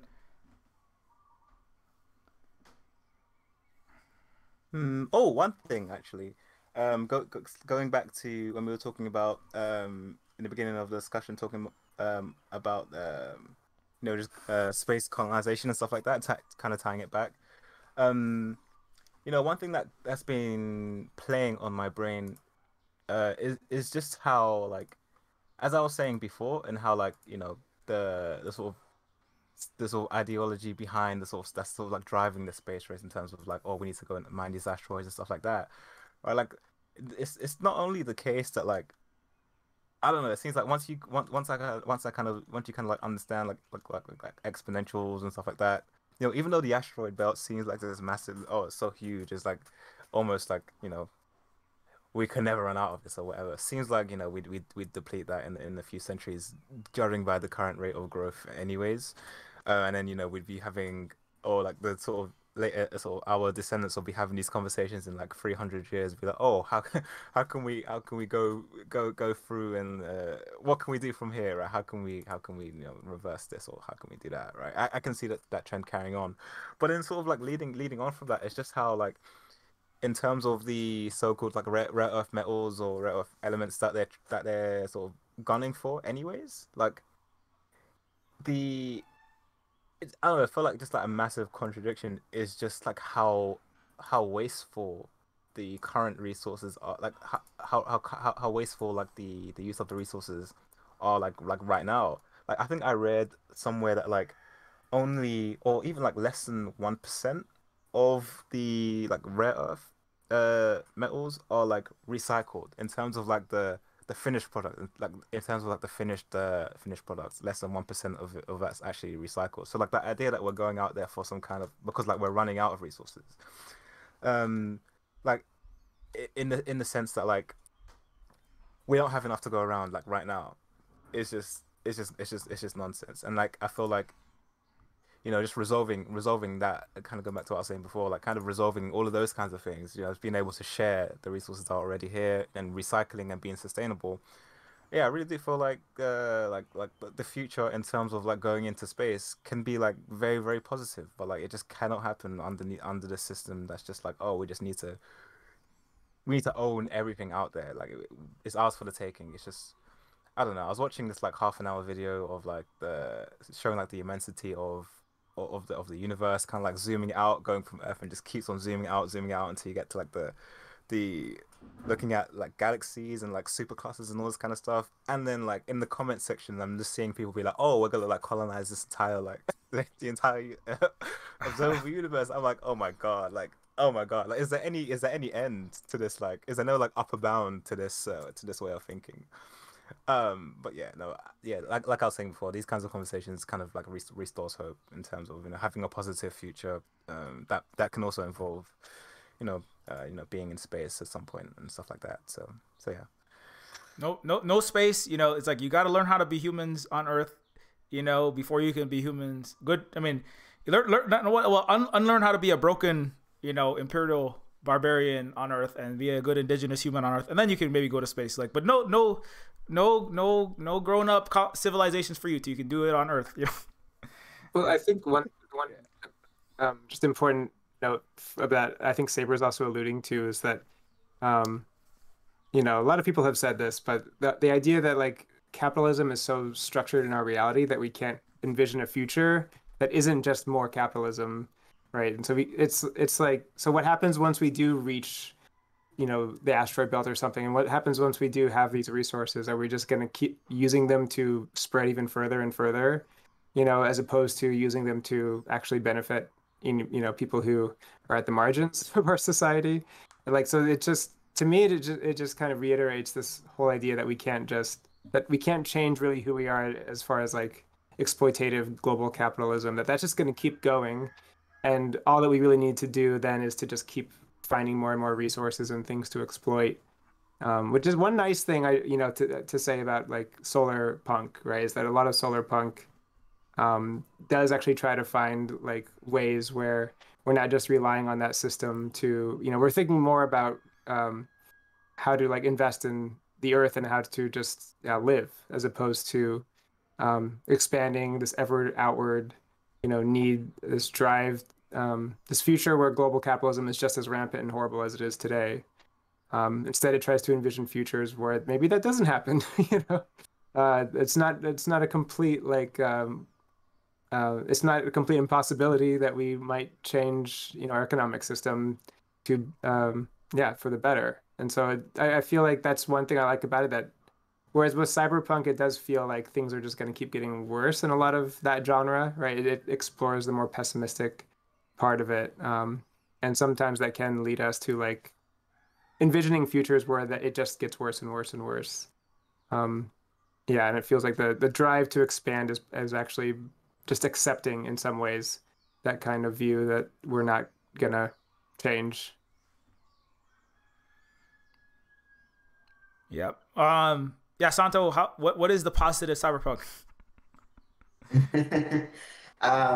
So I think like and I'm still kind of exploring this as well with Cyberpunk, like just in the past. So I also help co-direct DMG, which is a nonprofit arts organization based in Toronto here in Canada. And in the past, I've run like different types of game jams around like different themes. And one of them that I ran that was like pretty like eventful in the sense of like what people were able to make but I ran a game jam called Killing Cyberpunk, where the theme of the game jam was to like make like anti-cyberpunk games, where like it's still very much working within the framework of like, you know, technology and all these kind of like tropes associated with cyberpunk, but it's kind of like making it in the sense that it's like by the end of your game or your project, like the goal is to like just destroy cyberpunk. And there were some pretty interesting projects. There was one project that it was about like you were playing as like someone who had to like hack into their partner's like body to like fix it, because it was like it's kind of like on the themes of like a government mandated like cyber body, where like you're trying to like fix your partner's body because the government isn't giving you like proper software updates to like keep their body functioning. So kind of like a lot of the themes in the games made in this game jam were like very much like trying to trying to like go against cyberpunk. So I think in my expression of cyberpunk, like thinking about the positives of it, I think a lot of the positives for me personally are just like having that awareness to like hate cyberpunk and want it gone, but at the same time like making something that still kind of riffs off of it and takes elements from it, but in a way that's like, you know, like for me cyberpunk is kind of over and I'm ready for something new that is like better than cyberpunk. Yeah. Anyone else want to jump in with their own idea of that? I mean, if you have, right, I can just go and tell you what's gonna happen in Neofeud 2. In Neofeud 2, kind of like what Chris was saying, where everything does get worse and worse and worse. Neofeud 2 posits a world in which the coke jobs, the illustrious, you know, our Lord and Savior, the Doge debutante, Elon Musk, you know, he sails the nebulous blue in 2092 with the Bezos, you know, all the richest, most powerful, plutocratic, multi-quadrillionaire families, you know, escape to Mars. Earth is a toxic husk. It dies. Everything is consumed in the entire solar system. It's a giant rotten husk. And the last fascist stomps on the last skull, and there's no life on Earth. They colonize the entirety, or they go through the galaxy. And the Galactic Communist Coalition is already out there, and they're far more advanced than anything that the American EU, the Galactic Union of Liberal States is prepared for the ghouls of the Milky Way. They show up, and and I overtly use it. The main character, the hardware that you're running on, literally is it's $2,000 just to exist. And then if you don't pay the rent, you stop existing, and then they put someone else in there. And it's illegal to say the word socialism. The word colonization will get you shadow banned from Chatter. You cannot think anything left of Biden, or it's illegal. You literally get like Pavlovian shock torture for having any thought.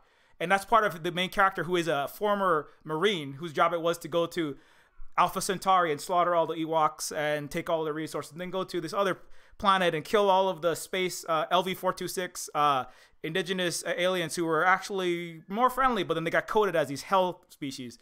And then every time he comes back, he has his memories erased, so he doesn't know. So part of the irony in Neofeud 2 is people are saying things to him like, join the galactic workers of the world. You know, we gotta overthrow this community. And then you have like indigenous people from like Congoria, like your people came and slaughtered everyone, and you brought us back, and you chopped off all of our hands and feet. You know, not unlike your earthling Belgians did to people in the Congo. And he, when he hears it, it just vaporizes out of his brain, because they say it and then he can't hear it because his mind is literally owned by the corporate. That's an even more hellish version. It's like worse than Neofeud and Terminator. It's really like the worst of. It's like probably the most terrifying feature.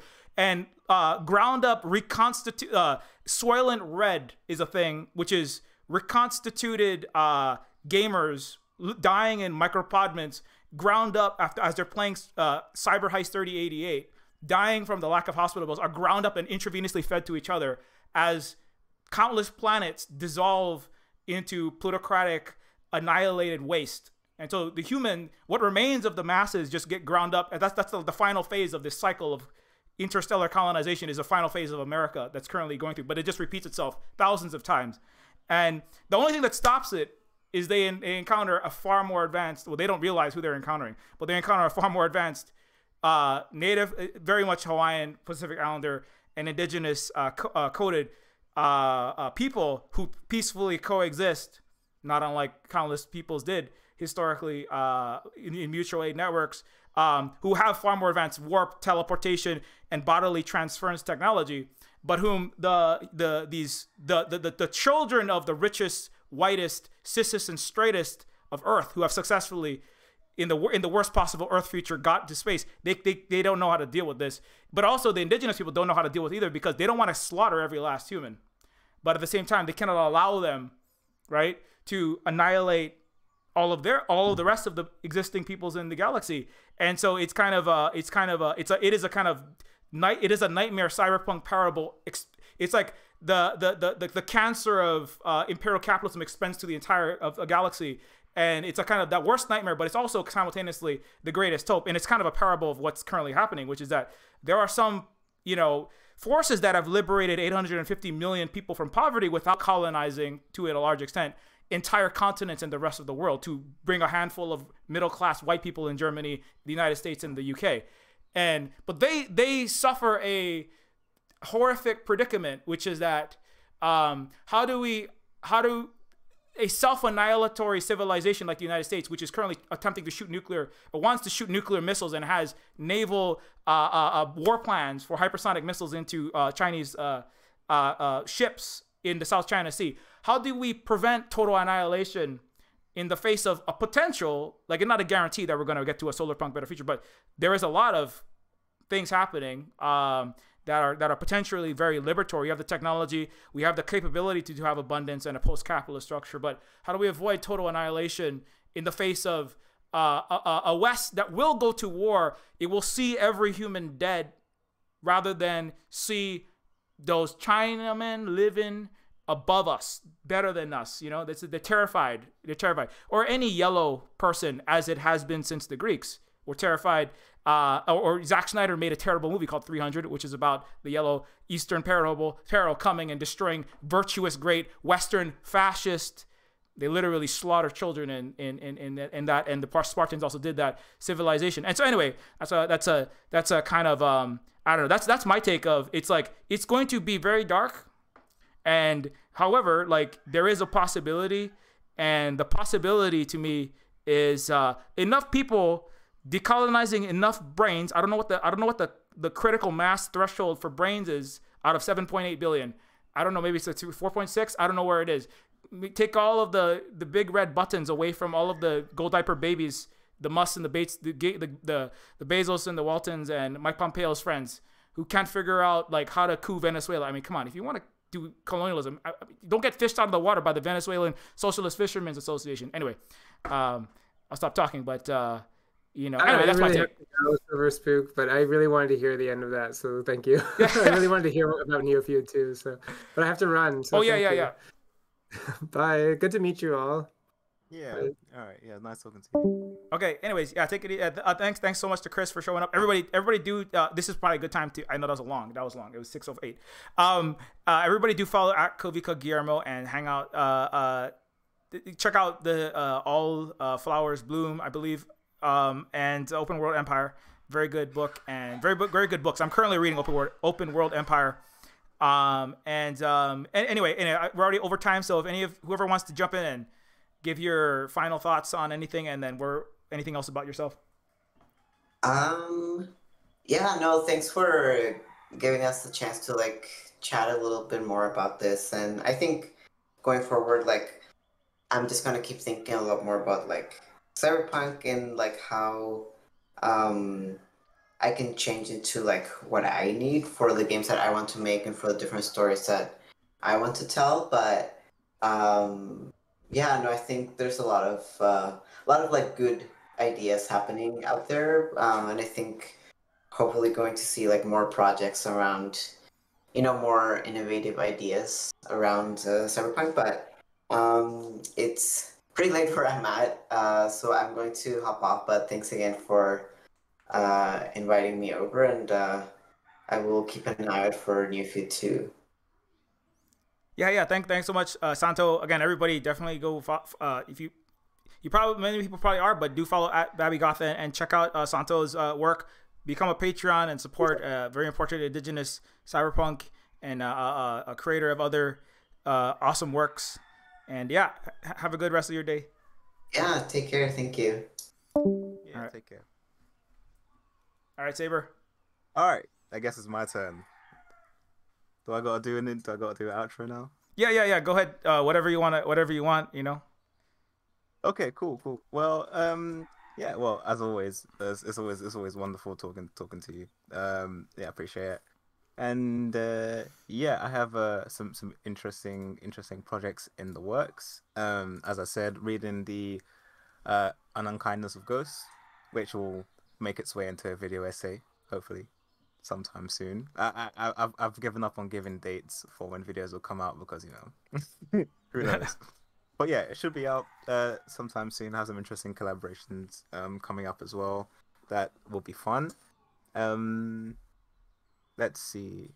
And yeah, I guess that's it. If anyone wants to check out where I'm at, follow me at Cybernetics on Twitter and Twitch and also YouTube. And also buy Neofeud. Well, thanks a lot. It is on sale, so if you don't have any money, it's $4.50. Yeah. Thanks so much for coming on again. Yeah, thanks for the recommendation. What is the ghost? It's sorry, the name of the book, Ghosts. An Unkindness of Ghosts. Oh, An Unkindness of Ghosts. Yeah. So I am gonna check that out. I do have a few more to finish. I did finish The Deep, which was very awesome and important. So I trust your recommendations. Oh yeah, I appreciate that. Yeah, no, I was thinking about that book earlier. It's one of those recurring things as well. Like particularly like the whole sort of dialogue on like the importance of like history and stuff like that. But at the same time, like not being like too consumed by that like it kind of causes one to like almost like self-sabotage, which is what happened in the beginning of The Deep, where like the character just the trauma of the history just becomes too much, and they're flung from the past to the present, and then they end up almost throwing themselves into shark infested territories, and it's just not a great idea. But then also going forward, and how without spoiling too much, and how once that history is imbued upon the others, without having the appropriate mechanisms to like process and to reconcile like with that trauma in a healthy way, it can also spread and cause some very like potentially like very bad like consequences and stuff. And I was kind of thinking about that just in terms of like looking at or just like trying to like understand the history for myself just in the real world, and how like we live under this system that is like so incredibly like oppressive, and so much of us have like these very like traumatic experiences growing up, and then here I am just like on top of that downloading all of this trauma from like the centuries of enslavement and stuff like that, just like reading about all this stuff and just like getting to a point where it's like, okay, I need to figure out how to like process all of this and to process it in a healthy way so that I can like channel it into something productive, like video essays or like coming on streams like this and like talking about it with people like you and stuff. And so yeah, as I said before, I appreciate the invite as always. So, yeah, definitely. As I said, and I forgot to mention this, but we will be having another one because I know some people couldn't make it for this one. So Saber, you are welcome. I should have said this earlier, but you are welcome to jump back in on Tuesday, same time, 7 Pacific time. I'm waiting for one of the friends that is supposed to be in it, the creator of Umurangi Generation, but I haven't got back. So if not, I might just stream, and whoever shows up. But I'm hoping that we can get Tali in, because I'm supposed to be in another stream with Santo and Tali this Friday coming up at the Games for Change, but that's not hosted by me. That's like a bigger event that's going to be 12 o'clock, 3 o'clock Pacific time, and I don't have all the details on that. But anyway, Yeah. It's always good to talk to you and everyone else. Really, a lot to think about. And again, thanks for playing Neofeud. I'm probably going to keep streaming, but I'm probably going to take a little break for a bit. But yeah, I have to probably head off to bed. It's 5 a.m. here. So. Oh my goodness. Fun times. Oh, thanks for staying up all night. Oh no, listen, this is I'm like half vampire at this point. It's all good. It's all good. Yeah, it's all right. Yeah, I will speak to you. I'll speak to you soon. Hopefully I may be there in the next one, but if not, I'll definitely like speak to you at some point. Okay. So yeah. All right. Yeah. Thanks so much. Have a good one, Saber. Have a good night. All right. Anyways, okay. So I might stream for a little bit after this, but I'm gonna take a little break. You know what? I'll stream for like a little bit more, since like I usually do like a 6 o'clock stream. I'm gonna save this VOD. So what I'm gonna do is I'm gonna stop it and then I'm gonna start it again so that I can upload this to YouTube later on. If you missed it for whatever reason, you can get the rest of this. You can get whatever you missed of this decolonizing sci-fi and reality panel on YouTube in the future. So look out for it there, and I will be back shortly.